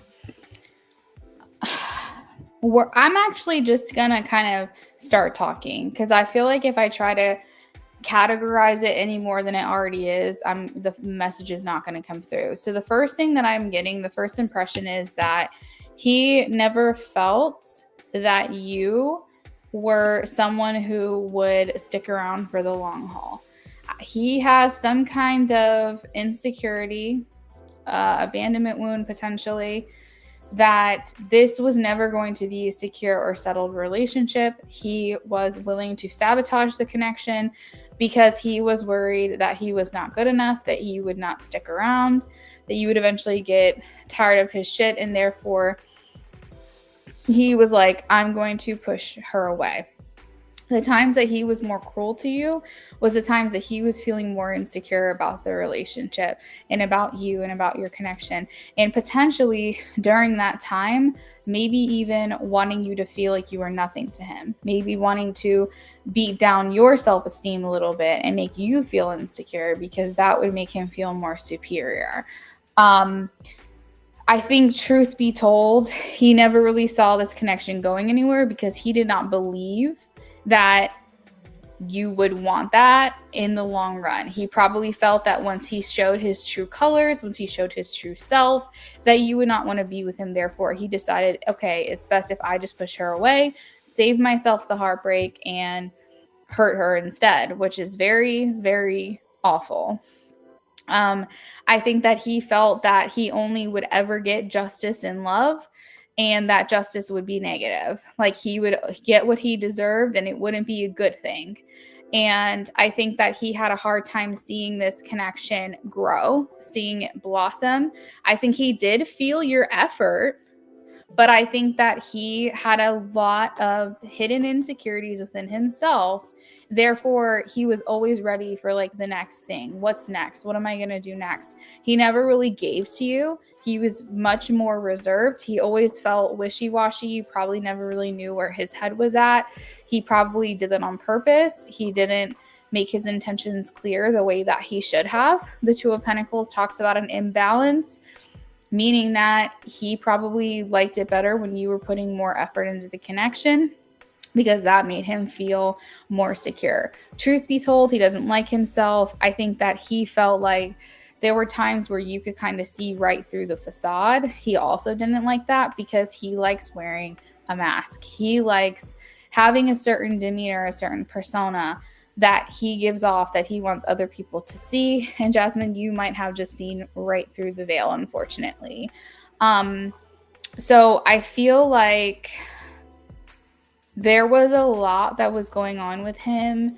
And it all stems from insecurity. I think that he wouldn't even let himself love you. He wouldn't even let himself get to the point of having feelings for you. Do I think that in whatever capacity he was able to care for you, he did? Probably. I think that that's also possible. Two things can be true at once, but I think he did everything he could to keep you at arm's length. He didn't open up.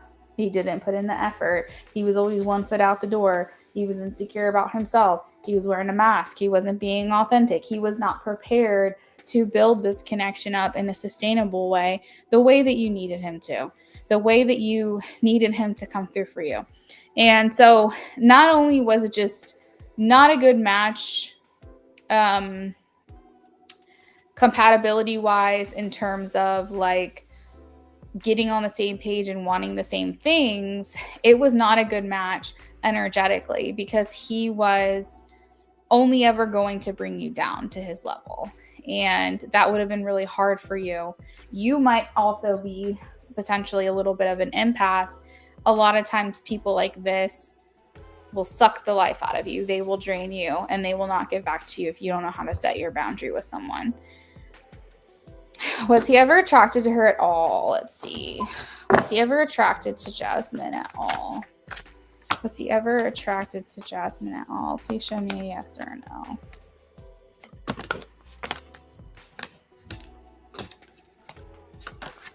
Bodhi.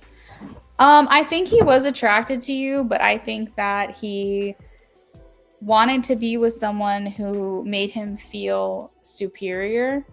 And so in his mind, he thought, I don't know how to say this without like it sounding mean, but he was like, I'm attracted to her, but I'm not like obsessed with her. I'm not like overly attracted to her, because it makes me feel better to be with someone who I'm not super into, because then I don't risk like getting my heart broken. So I think that he went with you, attraction wise.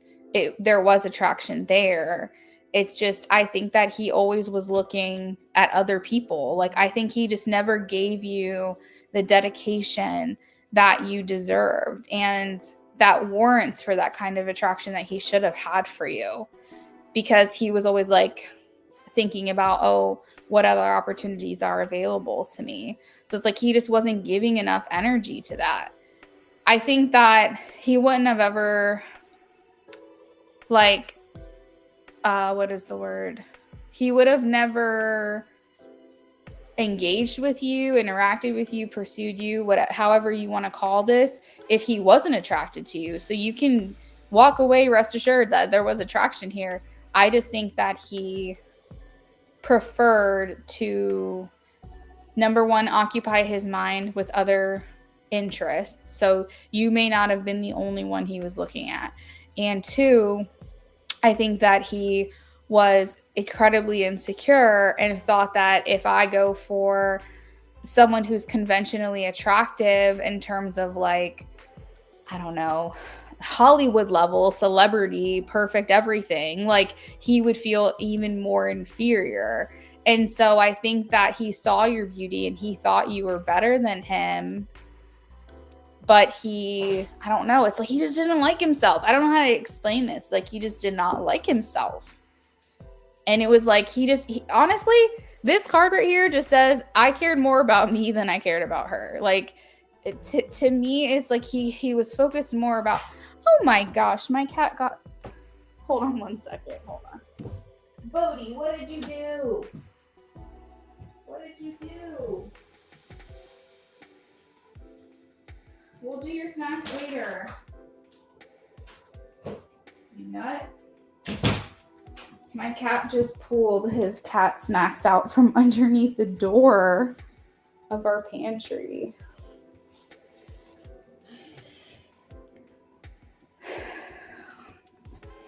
You're wondering if you were interested in men who don't like you. You need to work on that. That could be something that you might want to reflect on.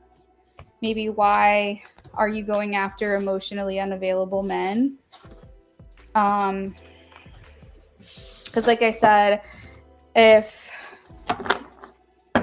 you are feeling some kind of way about that, then maybe we're going to require some kind of introspection for you to figure that out. Because sometimes I think that's why a lot of women go after married men and a lot of men go after married women. Because number one, if you're married, you're just like automatically presumed to be a catch because someone wanted you so bad that they wanted to dedicate their life to you. Oh my God, Bodhi, I'm going to put you in your room room, you bad boy. Go. I cannot believe you. You goober. We'll do snacks later. He did it again. He got another bag of snacks.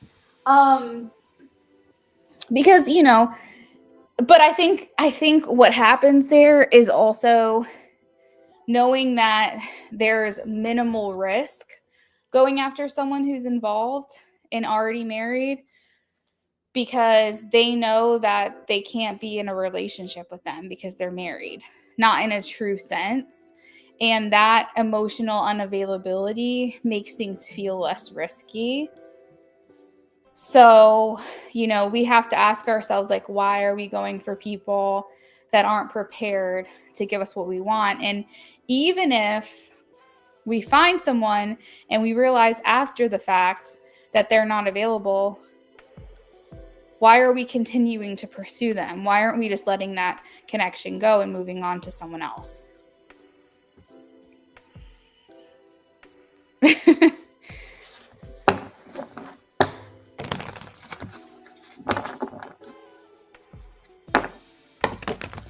All right, so that was very profound, Jasmine. I think asking that question was really awesome for you. So let's see here.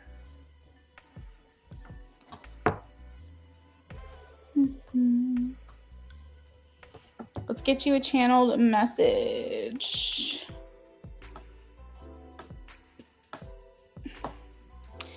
Do you want me to send you a copy of your channeled message? Or do you want me to just do it here?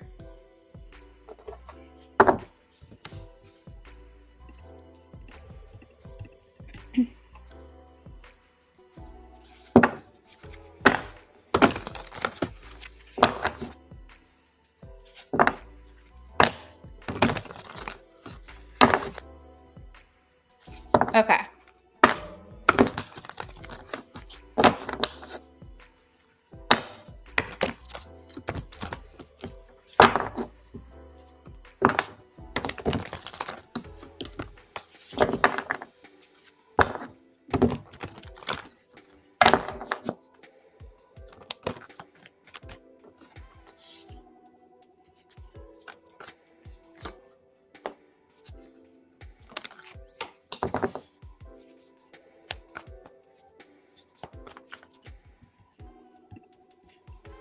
I know. We'll see.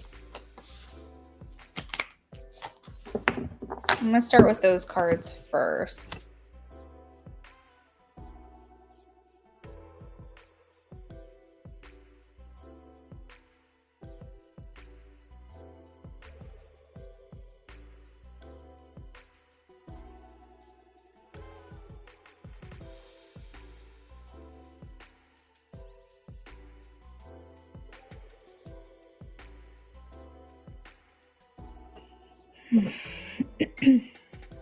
Hey, Emily, welcome in.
Late night stream, girl. I've been here for 2.5 hours, so not too bad.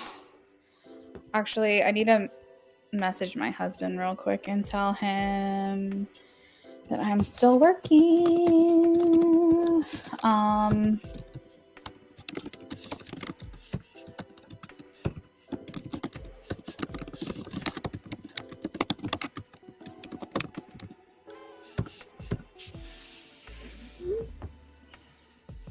Okay.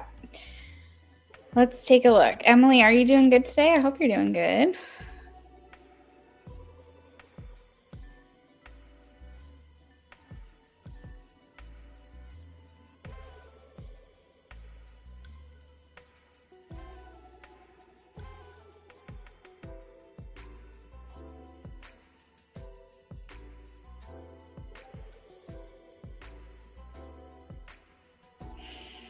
Let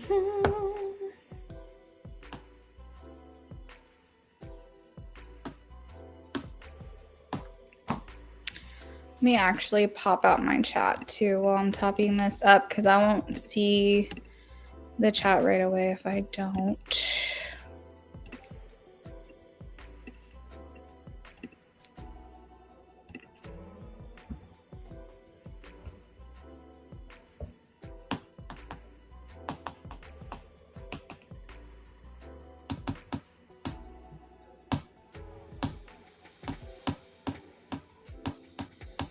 Oh my gosh.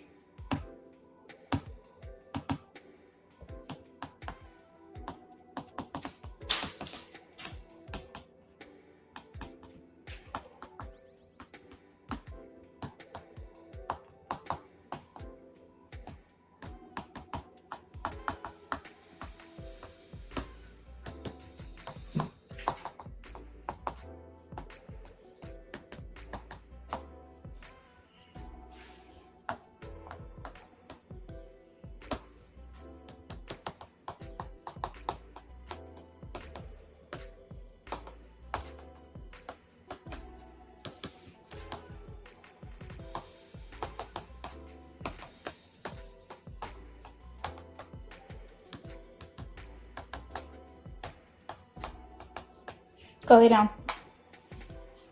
Buddy, go lay down.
So we have one more reading as of right now.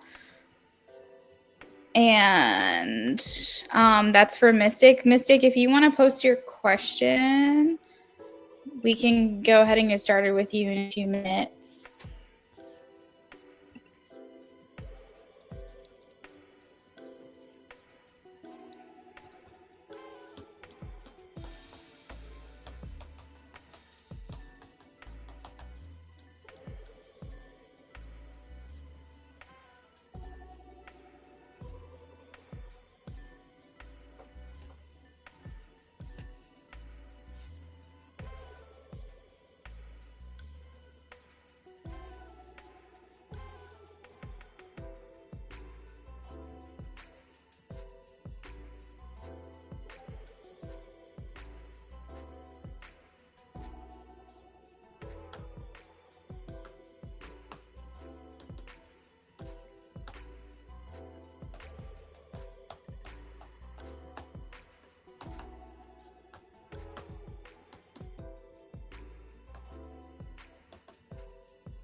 Almost done.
All right, so this is a little bit longer than my usual channel messages, but if the message is coming through, I don't like to stop it until it feels like at least a complete thought as much as possible.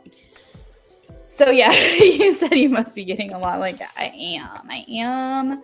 All right, so this is kind of a mixed bag, to be completely honest with you. I feel like he's not quite sure, honestly. He says, I feel like there's something I need to say, or at least something that wants to be shared. It's not easy for me to express this, but I get a sense you might be reading. Oh, I wrote reading twice. That's what happens with automatic writing. Let me start over. I feel like there is something I need to say, or at least something that wants to be shared. It's not easy for me to express this, but I get a sense you might be reading me wrong, or maybe I'm not showing my cards as I should. I see you and I feel you noticing me in a way that makes me wonder if we're on the same page. I get caught up in my thoughts and I'm a little lost. I will keep pulling back, even though I feel something here. It's just where I'm at. Whatever is happening will unfold in its own time. I'm not saying no, just not yes. I hope you get what I'm trying to say. It's not that I am trying to deceive you. I just haven't been fully transparent. If there's something worth exploring here, I'll try to get out of my own way. So I feel like for him, he's not quite sure about you yet, is kind of what I'm picking up. And I think that more importantly, he's not quite sure about himself. He's not. So is he crushing back on you? I would say probably not. I don't think that he is. I think you're feeling a little bit stronger than he is. But I think that he's picking up your feelings or something. Like he's kind of, I think he's kind of in on it a little bit. Like he's in on how you might be feeling. Even if you're trying to hide it, he might be able to read people really easily. I feel like communicating through him, he's like a softie. Like I think he has a really good heart, and I think that he means well. And I think that he is basically saying that he does feel something around you. He's not quite sure what it is, but it's got him noticing you. It has him paying attention to you. But he's just not mentally in the place that you are when it comes to those feelings of having a crush. He's saying that if there is something here, it'll naturally happen. He's not going to force anything, and he's just going to kind of see what he sees. But he is warning a little bit, that it's easy for him to pull back. It's easy for him to pull away, even if he feels something. It's just where he's at. And so it's like, I think he feels also a little conflicted too. It doesn't mean that he's thinking about this 24/7 and he's not like letting this get the best of him. But I think he just wants to be clear. I think he's trying to say, like, I just want to make sure we're on the same page. You're feeling me. And if there's something here, it will develop. I'm not going to stop it, but I'm not in the same place as you, basically. So, Yeah, so that's what I'm getting. If that changes, we'll see. The energy can shift, but that's the vibe right now.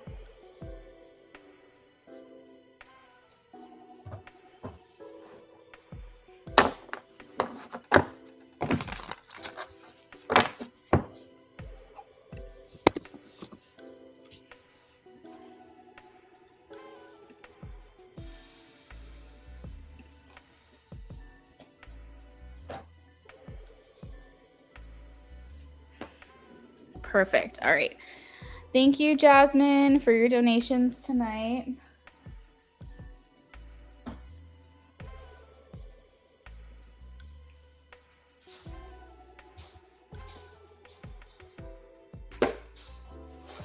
Yeah, you're very welcome, Jasmine. Like, he's not going to stop it if something happens. You know, if something develops here, he's not going to stop it. All right. So next up we have Mystic. If Mystic is here, please check in. I've got to stick down for a mini reading.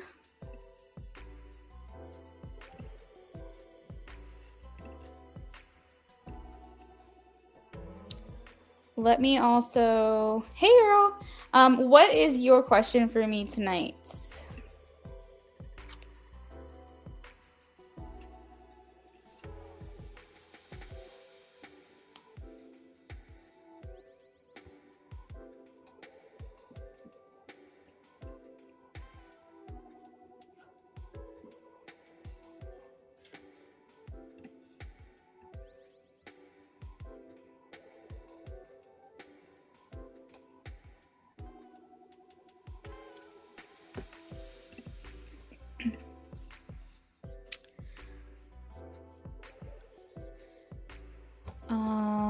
Let's take a look for you. Hey, Emily. Hey, yeah, so usually my channeled messages typically is just one page. They're $35 and thank you. Thank you. It's actually what I'm known for. Like, obviously tarot is going to be the number one for me, what people know me for, but channeling is essentially what it is. Like, I'm an energy reader and I realized that I channel really well because when I was doing tarot readings, I'll start to tap into their energy. So instead of being like, they feel this way, I'll be like, she's saying I feel blah, blah, blah, blah, blah. And when I started realizing I interpret it almost as if I'm becoming that person, I was like, oh shit, there's something here I can channel. So thank you very much for that. I appreciate you asking about it. It is something that people, like I did 2 of those readings tonight. It is something that people know that I offer. It's I would say the unique thing that I offer on my channel that I don't think I've ever seen any other readers do before. So it is something that I pride myself on and feels very special about my channel over here. So I do appreciate you acknowledging that. But yeah, it's $35. So if you ever want to do it, I do them here live on the live streams. All right, so let's take a look for Mystic. Thanks, girl.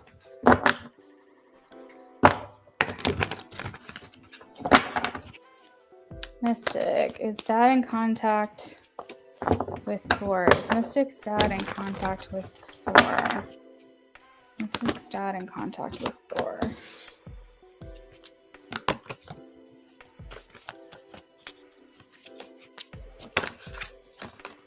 Whoops.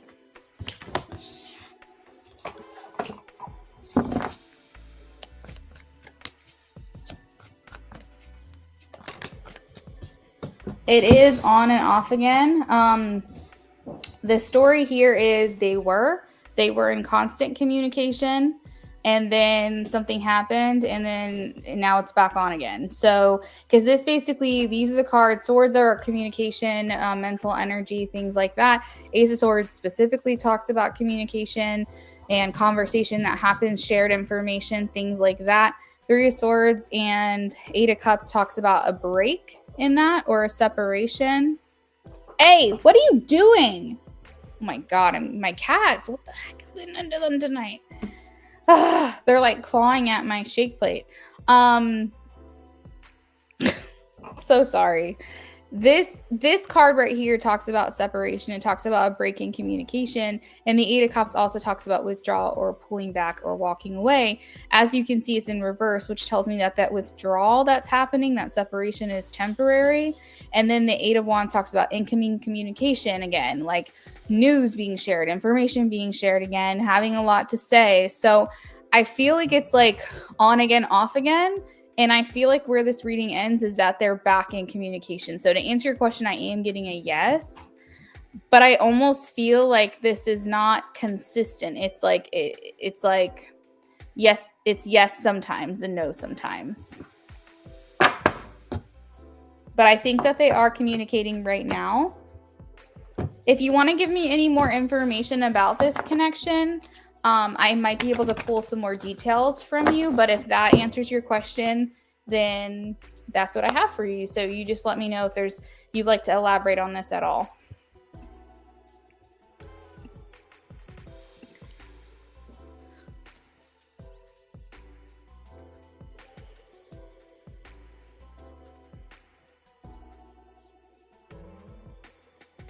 Hey, SB.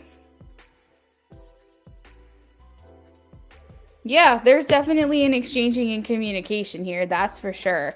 Unfortunately, your dad is giving quite a bit of information. They're talking about how like there's multiple things here that is being communicated. So this talks about an exchange of information, and this talks about new information. So an exchange of what's already happened, an exchange of information that exists, and then conversation when something new happens in your life. So yeah, I mean, I'm sorry to say, I feel like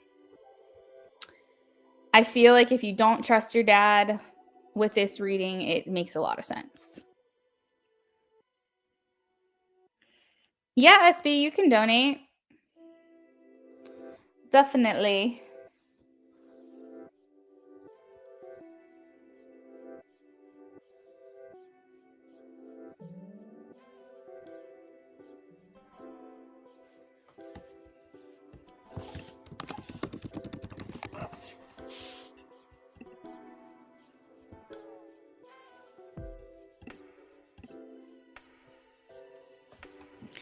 Mystic, let me know if you would like to add on to your reading at all, if you have any follow-up at all, or... Oh, you said, I could tell that my dad is being weird. That's why I asked. You're welcome, Mystic. Just protect your energy. Set your boundaries. You might have to close off this relationship with your dad, not like become estranged and completely cut off communication, but you might have to be very cautious of what information you share to him so that it doesn't get to this person, especially if this person that he's sharing information with is gonna put you at risk or make you feel uncomfortable or harass you in some way. That's not good. But you're welcome.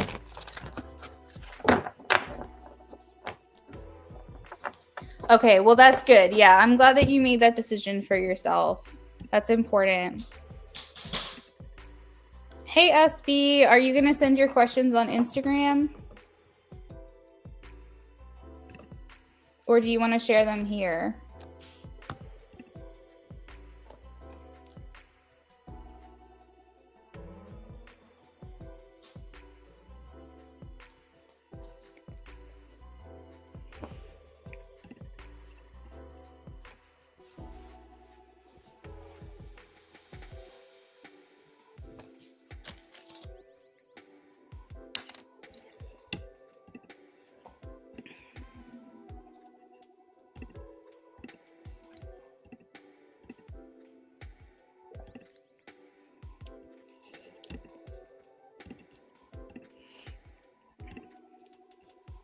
Hey, Chica.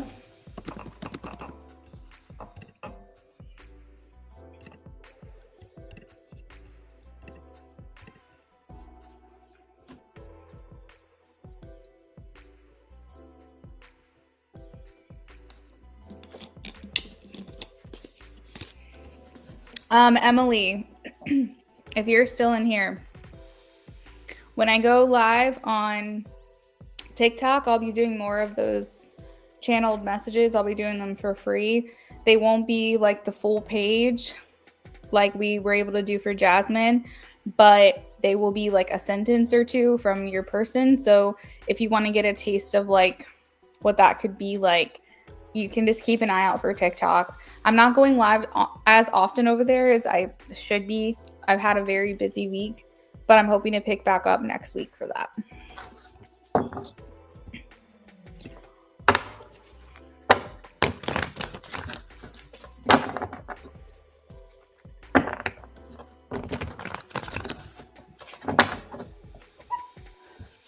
What RC? Just hard me. Send a message.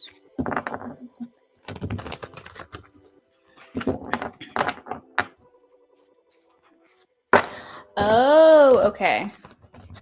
So let's do an in-depth for you here. Okay. This is for SB. And SB, if you want to communicate with me in the chat or Instagram, that's fine because I can pull it up either way. If you send me a message on Instagram, I get the notification and I can just switch over to that tab.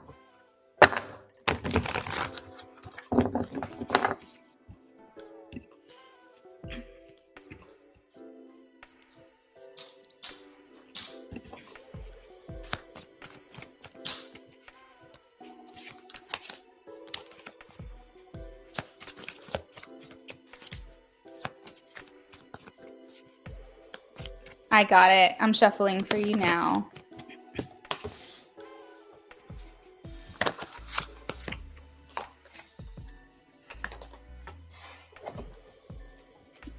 Oh, you're good.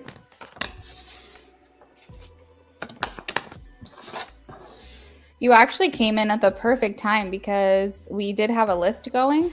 It was pretty long in the beginning of the live stream, and then as soon as you came in, you were able to just get your reading done right away. Mystic, I hope you have a good rest of your night if you're still hanging out. Thank you again for your donation this evening. Hopefully we can see you back again soon. Oh, okay. Yeah, you're the first person that's donated tonight that came right in and was able to get their reading done right away.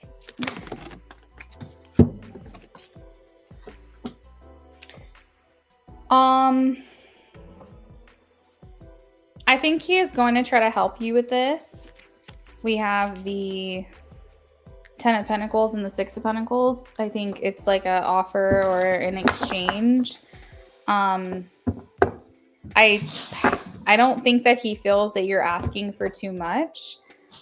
I think that he feels what you're asking is fair, but he's just trying to figure out like how to resolve this because I'm almost getting like he's like, I can help, but I can't help as much as you think I can help or something. And he's like, how do I approach this without like creating a problem? Because I think that he feels like this isn't unreasonable. As of right now, wait, I'm trying to think back. Does he live like far away from you? Because I have the 10 of Wands, which is like travel or things at a distance. As far as your connection on like a relationship level, he feels like the time has come and gone. He feels like once there was a connection, he feels like that has come to an end. And I don't think that he's trying to open that door up. But he is trying to come to the rescue, I feel. I think that he's worried about letting you down. He's worried about not being able to come in full force. So depending on what it is that you asked of him, he might not be able to like measure up or he might not even respond until he knows that it's possible that he can even contribute anything at all. I don't know why he feels like, oh my God, this is just horrible timing, or if like this is just how he always is. And, you know, like I said, he feels like it's fair. Like he doesn't feel like this is an unreasonable ask. He's like, she does a lot. Like, I know that.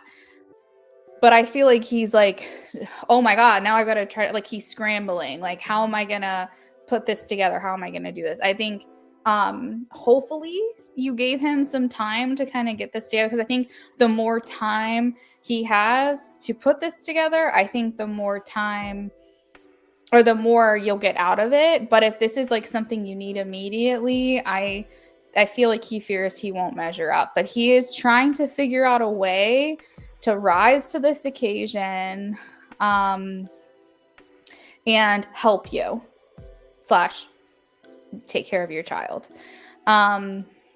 So yeah, I'm kind of getting like, I want to do for her. I want to help her.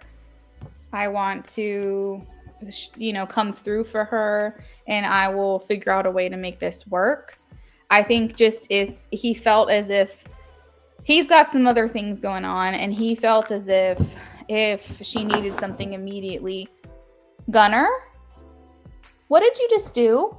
Were you on top of the fridge? Oh my God, my boys are being so bad tonight. He's like, I owe her. I owe her this. Like, she deserves this. It's fair. What she's asking is very fair. It's more than fair. And I think that he's thinking like, if he has time to get it done, the more time he has, the more he can contribute. I don't know why I'm just getting that message. Oh, okay. Well, he's got plenty of time then. Yeah. He feels like this is not unreasonable. Like, that's the main thing. He feels like you wear a lot of hats. This is kind of like the message of like, you wear a lot of masks, you wear a lot of hats, you wear a lot of faces. Basically, you're mom, you're Mr. Mom, you're, the provider, the nurturer, you take care of your kid when he's sick. Like, he's like, she's the do-it-all person. And like, if this is what she's coming to me for, then I'm going to try to find a way to make this happen. Does that answer your question?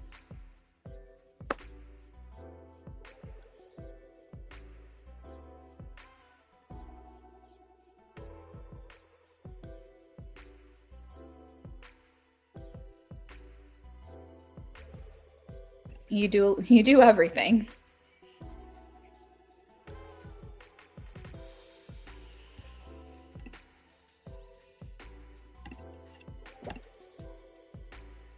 Yeah, okay. I think you'll get a decent response from him. I just think that it might have, I don't know how to say this. It's not that it caught him off guard, because asking for his help from something for your child is like not, it's like it happens. You're going to have to do that from time to time.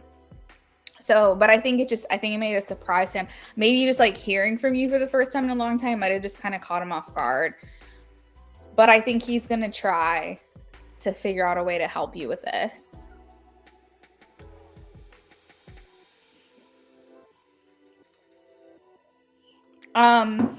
Would it be in the realm of possibility that he might go to family to ask for help financially? Like, if he has a relationship with his parents, is it possible he'd go to them to see if they'd be willing to chip in some money? Because for some reason I keep getting that message, and I don't want to not say that out loud, because I kept getting that throughout your reading.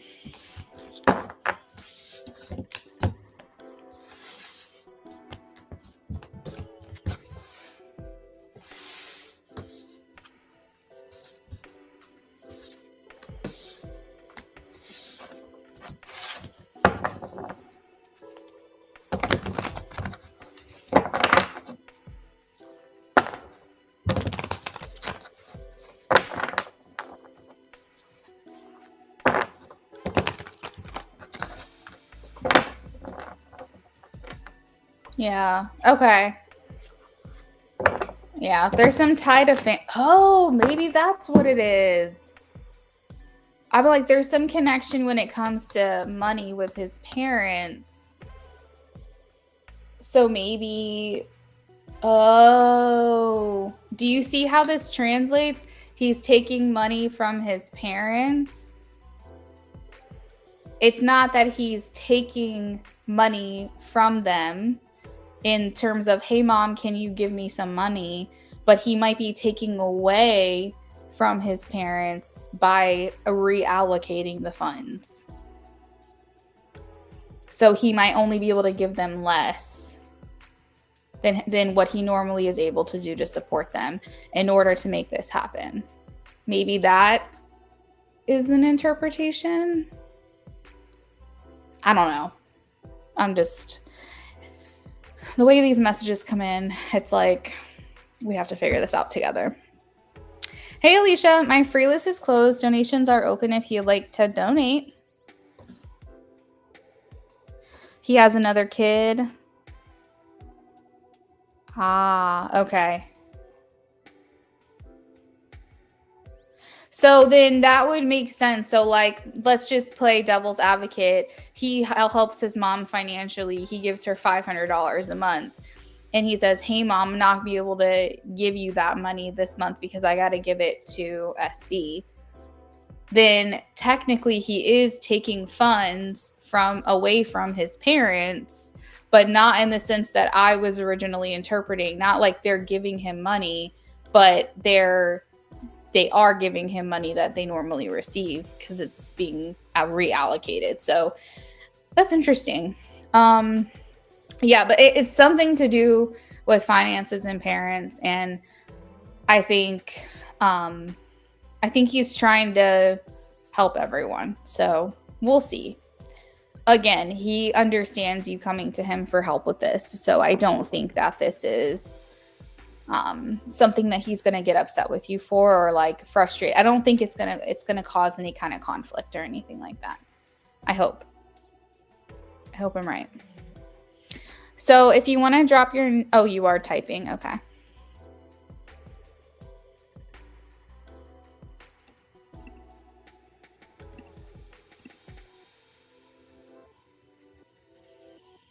Hey, Jasmine, I got your donation.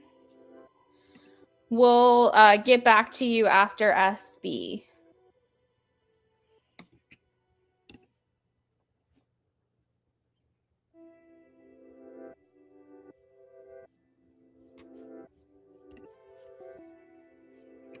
Of course, that's okay.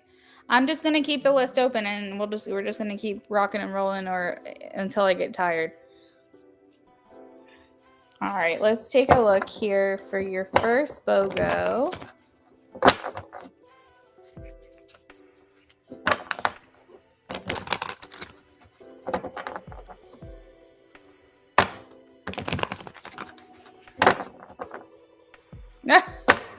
SB, you're so funny.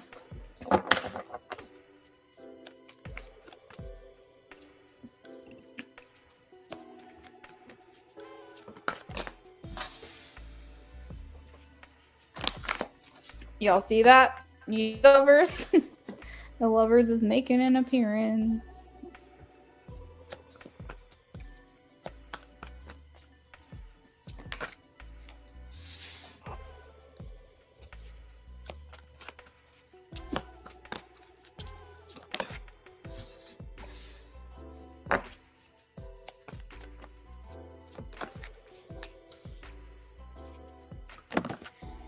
All right, so B Taurus, this is a complicated relationship. I feel like this person has like it's like secret admirer, can be obsessive connection at times. And I feel like he feels very compelled and anchored to you for like a lot of the time, most of the time. And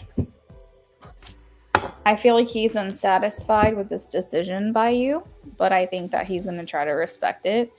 The Six of Swords talks about like, okay, maybe this is for the best. The Six of Swords a lot of times can talk about something that needs to happen, even though it's not ideal, even though it sucks and you don't necessarily want it to happen, but you're like, I know this is what I need to do. So that might be your approach to the situation, and his acceptance of the situation is, okay, it's not ideal, but it's what needs to happen, and I need to respect that, and it's a decision I need to make. I told him his communication sucked pretty much, and I ain't on the same. So, you're not the same. So come at me, Kurt. I just want my need space. That makes sense. I think that this man really enjoys having access to you, and I hate to say it, but spirit sometimes likes to communicate through my own personal experiences, and I feel like you're dealing with someone who's a lot like the person I dated before I met my husband. So I think that you need to keep that door open for other people to come in for you, because if it's anything like me, you'll find your husband elsewhere. I feel like he also is like the other person you were just asking about where he said, okay, fair enough. Like, okay, fair enough. It's not ideal. It's not what I want, but fine. Because he knows that he's not putting more effort into this. The thing is, SB, is that this man gets obsessed with you sometimes. Like, he gets like really, really into you. And I don't know like why he keeps coming around, and then you don't hear from him, and then he's coming back and you don't hear from I don't know what this instability is with this person, but it's like here's what I think is gonna happen. I think you're gonna find the man of your dreams, and I feel like this person is gonna be like, but I loved you and I thought we were gonna end up together and da da da da da, and be kind of jealous and like try to tell you all the things that you wish he would have been telling you all along, and potentially try to deter you from your real match, your real life partner. And I think he's sick in the head. And I think at this point and there's like a major attraction that he has for you too. Like, this is like beyond. This is like physical. This is like cosmic. This is like he's attracted to your aura, your energy, your chi, your sexual drive, your like mind, like your physical beauty. Like, I mean, he loves and adores every single aspect of you in that way. It's his inability to offer you something more that's going to be his downfall. And here's the thing, he's not gonna stand in the way. He's gonna step aside because he knows that he's not giving more to you. So he's like, if you'll settle for me, that's what he says. If you'll settle for me, I'm going to take it. I'm going to take every single moment you give to me. If you're not going to settle for me, fair enough. But I'm not going to try harder, even though I feel this strong connection with you.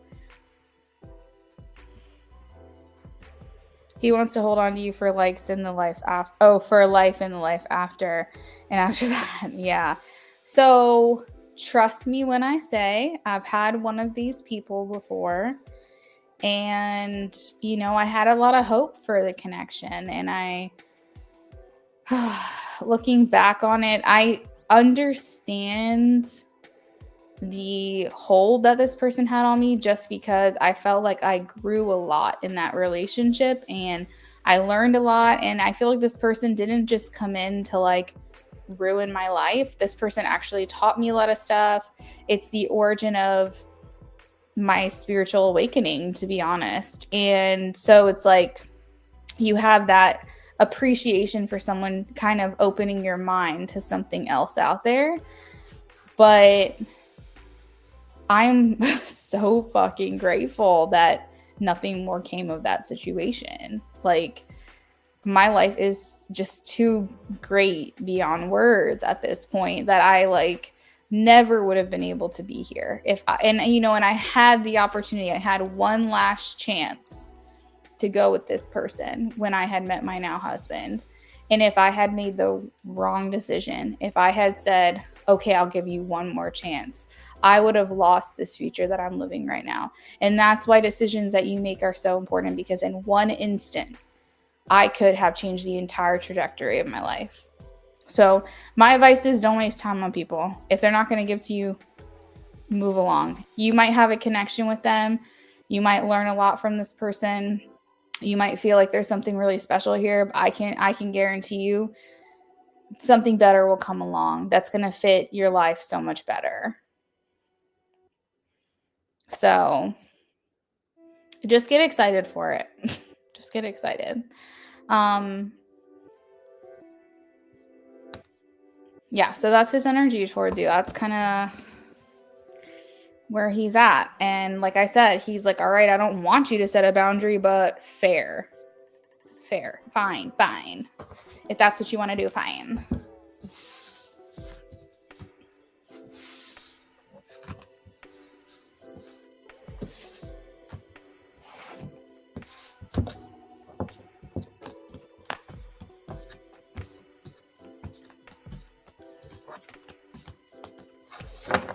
You're going to get excited for it. You still have hope, but don't feel desperate. That's a great, sweet spot to be in as well. Is like, I'm not desperate. I'm excited for what's to come. Get in that energy, because that's when the person's going to come along. And I truly believe that why I'm at where I'm at right now is just so that I can be a testament to, if it can happen for me, it can happen for you, because I've been through a lot. I've been through childhood trauma. I've been through like divorce with my parents. I have been sexually abused. I have gone through severe trauma of people threatening to commit suicide if I didn't stay with them. I had someone put a gun to their head because they were so mad at themselves that they had let me down, that they were willing to act in such a, and these are different people, such in a irrational way.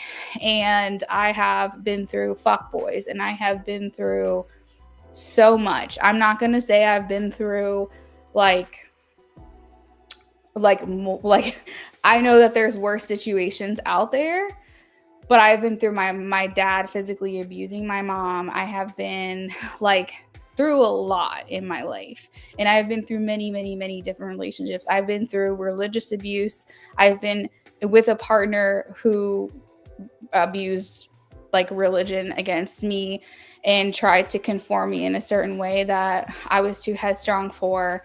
And this particular person had no empathy or compassion when my next door neighbor hung themselves and he had committed suicide, and we had to call police.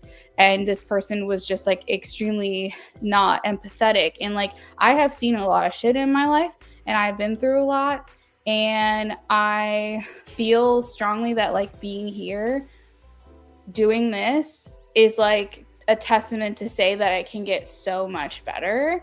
And I personally wouldn't say that I suffer from any kind of like mental health that could be considered severe, but I do have a lot of PTSD, to be honest with you. And life is so good for me. And so I want you to know that you may be struggling. You may be like, God, this is taking so long. Like I'm having to go from person to person to person to person. But I'm only saying all of this to say that if I can go through the things that I have been through in my life and find this happiness, I know that anybody can, you know? So believe and get excited. Yeah, it's okay, Jasmine. Thank you for that. I appreciate it. These are all things that happen like very spaced out times in my life. You know, and there's a lot of good that happened in between too. It's just these are isolated events that were very dramatic for me, and it's something that I've really had to deal with. But I'm here and I'm happy and I'm living my most perfect life, and like everyone can achieve this. Oh, thank you, SB. Hey, honey. Our boys have been so bad tonight. So Bodhi, earlier when I was trying to do a reading, he was reaching underneath the pantry door. He pulled out his snacks not one, but 2 times. So the bag is getting empty. It wasn't the bag. It was the little puree sticks. Oh, okay. Yeah. So he pulled it out. So I put it on top of your soda box in there. And then there was another pack, and he pulled the second one out. Gunner was, I'm pretty sure, like on the fridge because I just heard a thud jump down. He's been trying to get into the roses that are up there. And then Bodhi's over here trying to get into my rubber bands. He was clawing up the shake plate, like as if it was a scratching post. And then, of course, they're screaming at each other the whole time I'm trying to do readings. So I don't know what that's about, but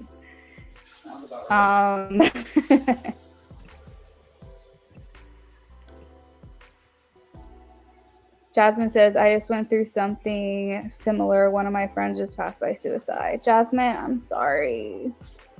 What I can say is that I don't know how you're feeling in the sense of the loss, because the person that this happened to was many, many years ago, and it was a neighbor. I didn't know them very well, so my condolences to you on that. But I understand like the trauma that comes along with or being associated with a situation that happens like that. I'm sorry. I'm sorry you're experiencing that.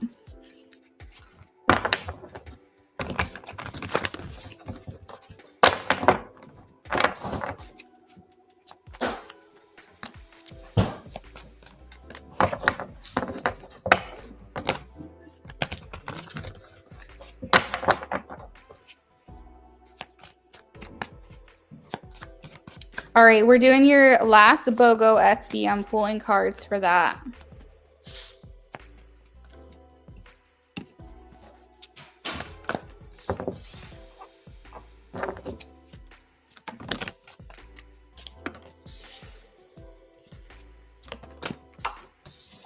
So is this the guy that we kind of like? I'm curious. That's why you're getting into music. Yeah, you got to share your experiences. You got to have some kind of outlet. Okay, so I think that Pete, sorry, I said his name.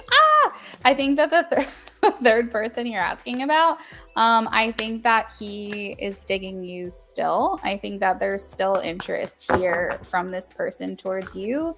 The Lovers is showing up, which, as we know with the last guy we read for you, this indicates like feeling like a strong spiritual connection to you as well.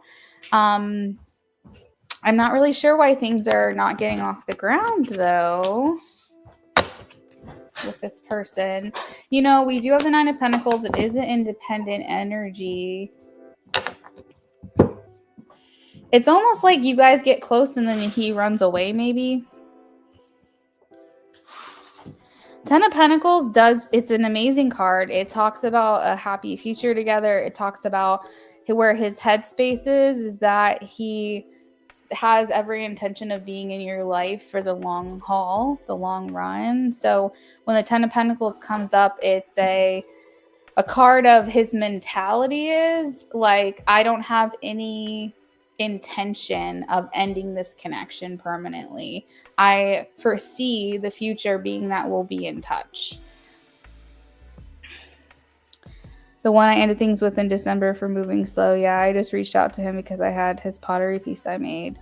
Yeah, so, I mean, there's definitely a bond that has been created, but there's a lot of independent energy. And it's like almost like he wants to ignore that connection. Here's the thing. He's not mad at you. He doesn't feel negatively about you. He feels lots of positivity for you. He feels like you guys have like something really strong. But it's like he wants to march to the beat of his own drum. Like, I just don't think he wants to be tied down or something this weird. It's like, why? Okay, if you want to be independent, and you want to run away, and you want to march to the beat of your own drum and do your own thing, why is the Ten of Pentacles here? Marching to the beat of your own drum. Like, basically being a free spirit. This is literally marching to the beat of your own drum and being a free spirit. So it's like, why? Maybe he feels conflicted about this. Maybe he like you're the type of person he could settle down with, but maybe he's not ready to take that step yet or something. Yeah, you might be right. Another B Taurus, but this feels a little bit more genuine of a connection. I don't know if you would agree with that or not, but what I'm picking up on is that he feels a little bit more of a genuine connection. B, sometimes I feel like he just kind of wants to see what he can get away with. Not that he's using you, but he's kind of like, what will she settle for today? Whereas I feel like this person is a little more sincere, but I still think you're running into that same wall with this person. And I think that you will continue to run into that wall with this person because this man does not want to be tied down right now. He may have future plans and he may say, when I get to that point, SB is a perfect girl for that. This even is the Fool. This is saying, I want to move forward without any baggage. I don't want to be tied down. Girl, there's so many cards here that's like independent, don't want to be tied down, on the run, free spirit. Like, I don't know. I feel like he's kind of conflicted, and maybe why this card is here is because he's saying that when I get to that point, she's a kind of girl I can see myself settling down with. Do you know what I mean? But I don't know. I don't feel that you guys are on the same page. Not right now. But yeah, keep it friendly and see.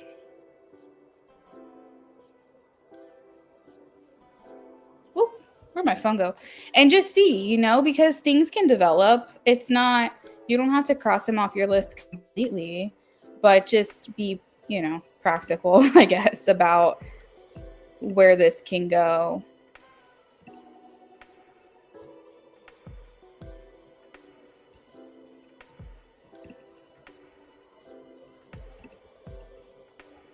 You're welcome, SB. I'm glad to hear it. Thank you so much for the feedback. And also thank you for the feedback on the question about my new payment system. It seems like a resounding desire for Cash App. So that's going to be my number one priority. And I hope that it all aligns, that whatever payment system I use has that, because that's going to be the one thing I'm looking for. I've had multiple people give feedback on that, and it seems like Cash App is the main thing that they like to use for payments. So I have to honor that if I can. But have a good night, SB. All right, so next up I have Jasmine. Jasmine, you might be the last person that I'm reading for tonight. Maybe.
Also, I saw that you originally donated for a mini reading, and then I saw an additional amount.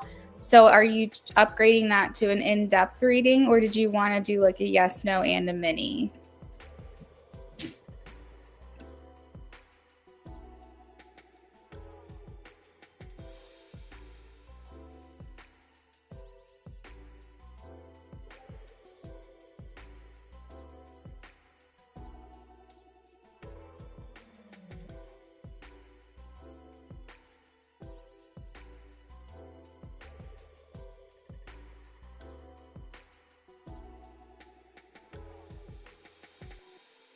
In depth. All right.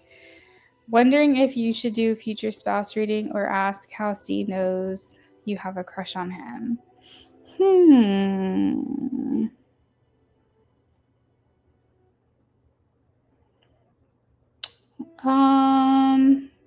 Those are so very different readings. I don't know. Well, here's what I'll say. You'll see me again tomorrow. So if you want to come back, we can answer maybe one of them tonight, maybe another one tomorrow or later in the week. So which one do you feel is something that you're more interested in hearing right now?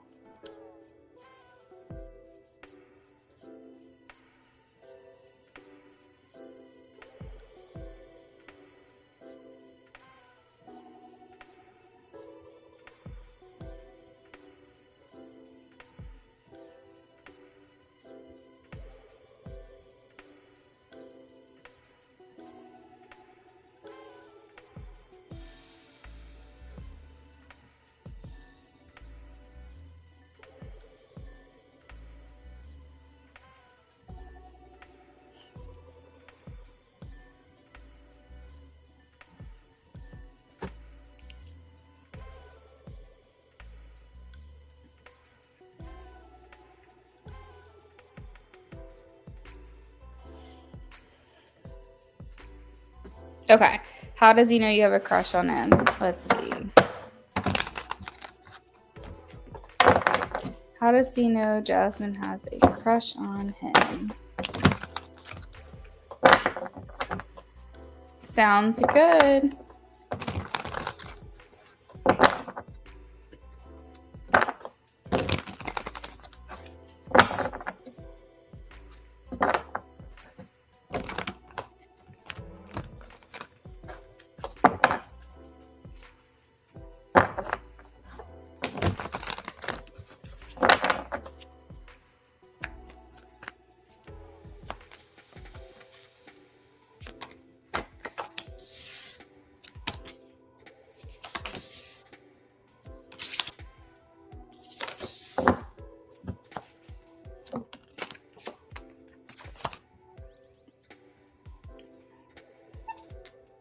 How does C know that she has a crush on him?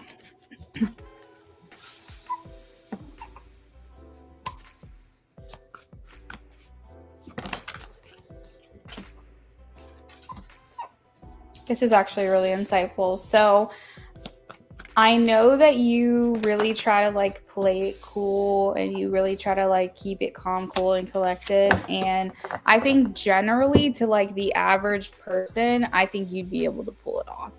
I do recall tapping into his energy and feeling like this person has a really good heart. I think he's a little psychic. I'm not going to lie. We have the magician. So this is like, he's got powers. Like he has special abilities. And this comes through like his own heartbreak. It's like every single time something happens to him, kind of like what we were talking about with me, is like he gets cracked open a little bit more and he becomes more like clairvoyant or something. It's like he has this like understanding of things and it's like he can just kind of pick up on these energies.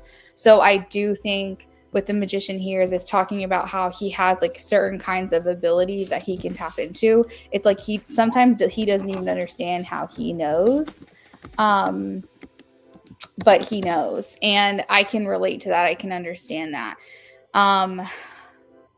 It's like being a wizard. It's like having this second sight or something along those lines. So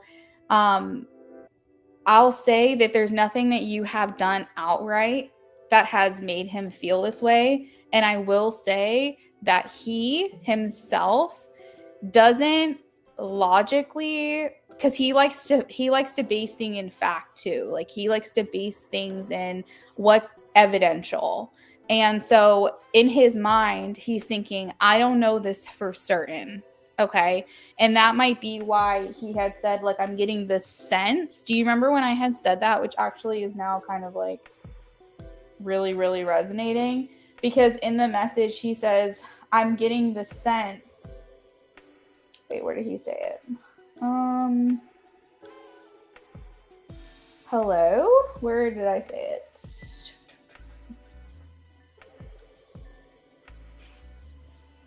He said, I feel you noticing me. I see you and feel you noticing me. And that could be his like extra sight that he feels. I swear to God, I wrote that he said I sense. Hold on. Yeah, he says, I get a sense you might be reading me. So I feel like he's focusing a lot on his feelings. And I think that he would say, if it were anyone else, you would be very it would be very hard to tell that you were interested. Like, I think that you would play it off very, very well if it was anybody but him. But I feel like he has some type of second knowing, second sight. He's some kind of ability where he feels, because I mean, the magician talks about literally like him being magic. So it's like he has this extra understanding and he can kind of read things a little bit and he can kind of read between the lines. And he's like, logically, realistically, she doesn't like me. Okay. He's saying, if I were to perceive her with my logical mind, I would not feel this way. But I'm perceiving her with my intuition. It only makes you like him more. That's so cute. So he's saying, like, if I perceive her with just my eyes, if I perceive her with just like logic, I would never be able to tell. But he's like, but something inside is like telling me, it's like instinct, it's like intuition, it's like, I don't know, he's just getting this vibe from you. And he's like, it's her energy. You play it. Yeah, he's saying like she plays it off really, really well, but I don't know. He's like, I can just tell. And you know, it's really freaking weird, Jasmine, because I can relate to him on that level so, so much. Like, there's sometimes I just know things and I don't know how I know them. I say things like, I'll tell my husband we'll watch a show together and I'll say something about the show we're watching, and the very next thing that comes out of their mouth is the exact same thing that I said. Or like, I'll have a dream about something and then I'll be like, hey, this happened in my dream. And they'll be like, that's actually happening in real life too. And I can make like predictions. I have precognitive dreams and things like that. And it's like, I don't know how I know these things, but I just do. And I think that's kind of where he's at. And I think that he likes to channel, that into maybe his music or his art. So yeah, girl, I'm sorry. I wish I had a more realistic answer for you, but I also feel like we live in a world of energy. And I think that just as easily as if you were invited over someone's house and they just had a fight and you didn't see the fight, but you walk in the door and you can feel that the energy is off, it's the same thing. Like, you can feel energy in a stadium. It feels very powerful. It feels very big. You can feel energy in a hospital. You can feel it. And maybe you don't have as strong of a psychic ability, as he does, or maybe you do, I don't know. But I feel like for him, he's like, I can't really explain it. I just kind of know. It's kind of like a second knowing. It's a second sight. So there's nothing that you're doing that's really giving anything off. As a matter of fact, I think you're more cognizant of trying not to be as obvious, to be honest with you. I think you try as hard as you can to be like even the opposite. You're very aware of the fact that you have a crush on this guy. And so you're like over correcting sometimes and trying to make it even less noticeable. So I think that really it's just his ability to tap in. You're like that too. Yeah, I mean, we're all energetic beings, We're all that way. And I think that some people are naturally tapped in. I think it's a little more work for other people. Everyone's on their own journey. But I think this man is incredibly sensitive. I think he has a really great heart. I think he gives really good hugs. And I really like his energy. I think I dig him. He's a really nice guy. I think he can be a little lost at times. And I think that he has, gone through his fair share of struggles. But I think he genuinely has a good heart. And I truly believe people who are naturally tapped in have a good heart. I don't know if you have heard of the telepathy tapes. It's like a popular thing people are talking about a while back on TikTok. But I started listening to the podcast. I'm only like on episode 2. I don't listen to podcasts very often, but I am listening to it. And they had made this weird point where they said, if you lie, you can't be telepathic. If you are a liar, you don't have access to telepathy. So I feel like if someone has access to a psychic ability, that they have to be a good person at a certain level. They have to be better than most in terms of their morals and their values. Not literally a better person, because no one's better than anyone else, but they have to be tapped into that pure of heart. You know what I mean? So that's why I feel like he's a really good person. But I wish I could give you a better explanation. I think maybe he pays attention to you and he notices you, and there's a little something that he picks up on, and he might not even be able to explain it. And I think maybe if this does develop into something at some point, you could even ask him the question. I think he'd be like, I don't know, I just had a feeling. Like, I can't really explain it. And then that'll be your confirmation. Does that answer your question? Hopefully it does.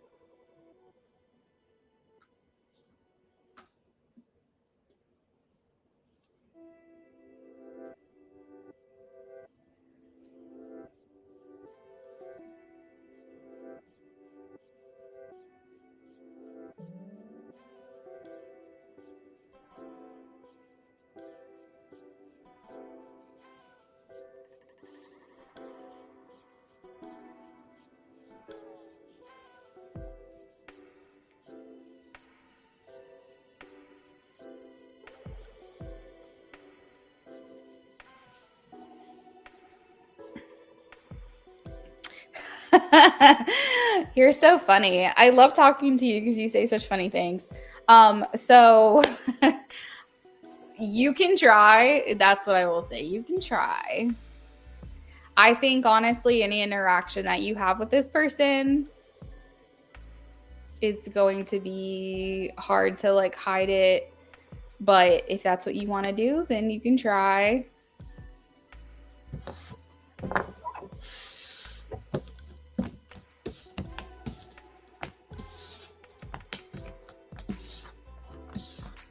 You're welcome, Jasmine. I'm not going to take it too much to heart, but that's crazy. Yeah. Just take what resonates with you and then move along. But, I think there's validity in feelings versus logic. And I think that we can try to navigate through this world by logic alone. But our gut instincts are going to kick in when they're going to kick in. When we need to be paying attention to them, it's going to happen. And that's why I think, we're more than just having a human experience. We're spiritual as well. So it's important to consider and take heed to both. So, he's, like I said, he feels like you're into him, but he doesn't know for sure. He doesn't actually know, which is why when you asked me, how does he know? He doesn't actually know, to be honest with you. It's not like someone came and told him or something, because I don't think you even told anybody about this. But if you're keeping it to yourself as strongly as I think you are, I think it's just a feeling. But like I said, he doesn't know. He wouldn't come to you and confront you and be like, you like me, don't you? Probably not. I think that he does not feel confident enough in his feeling.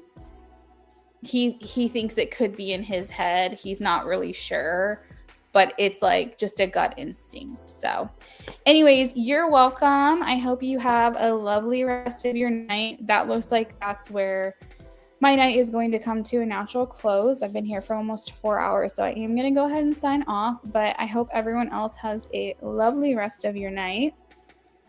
Great rest of your evening. And I will see you guys tomorrow. Have a good night.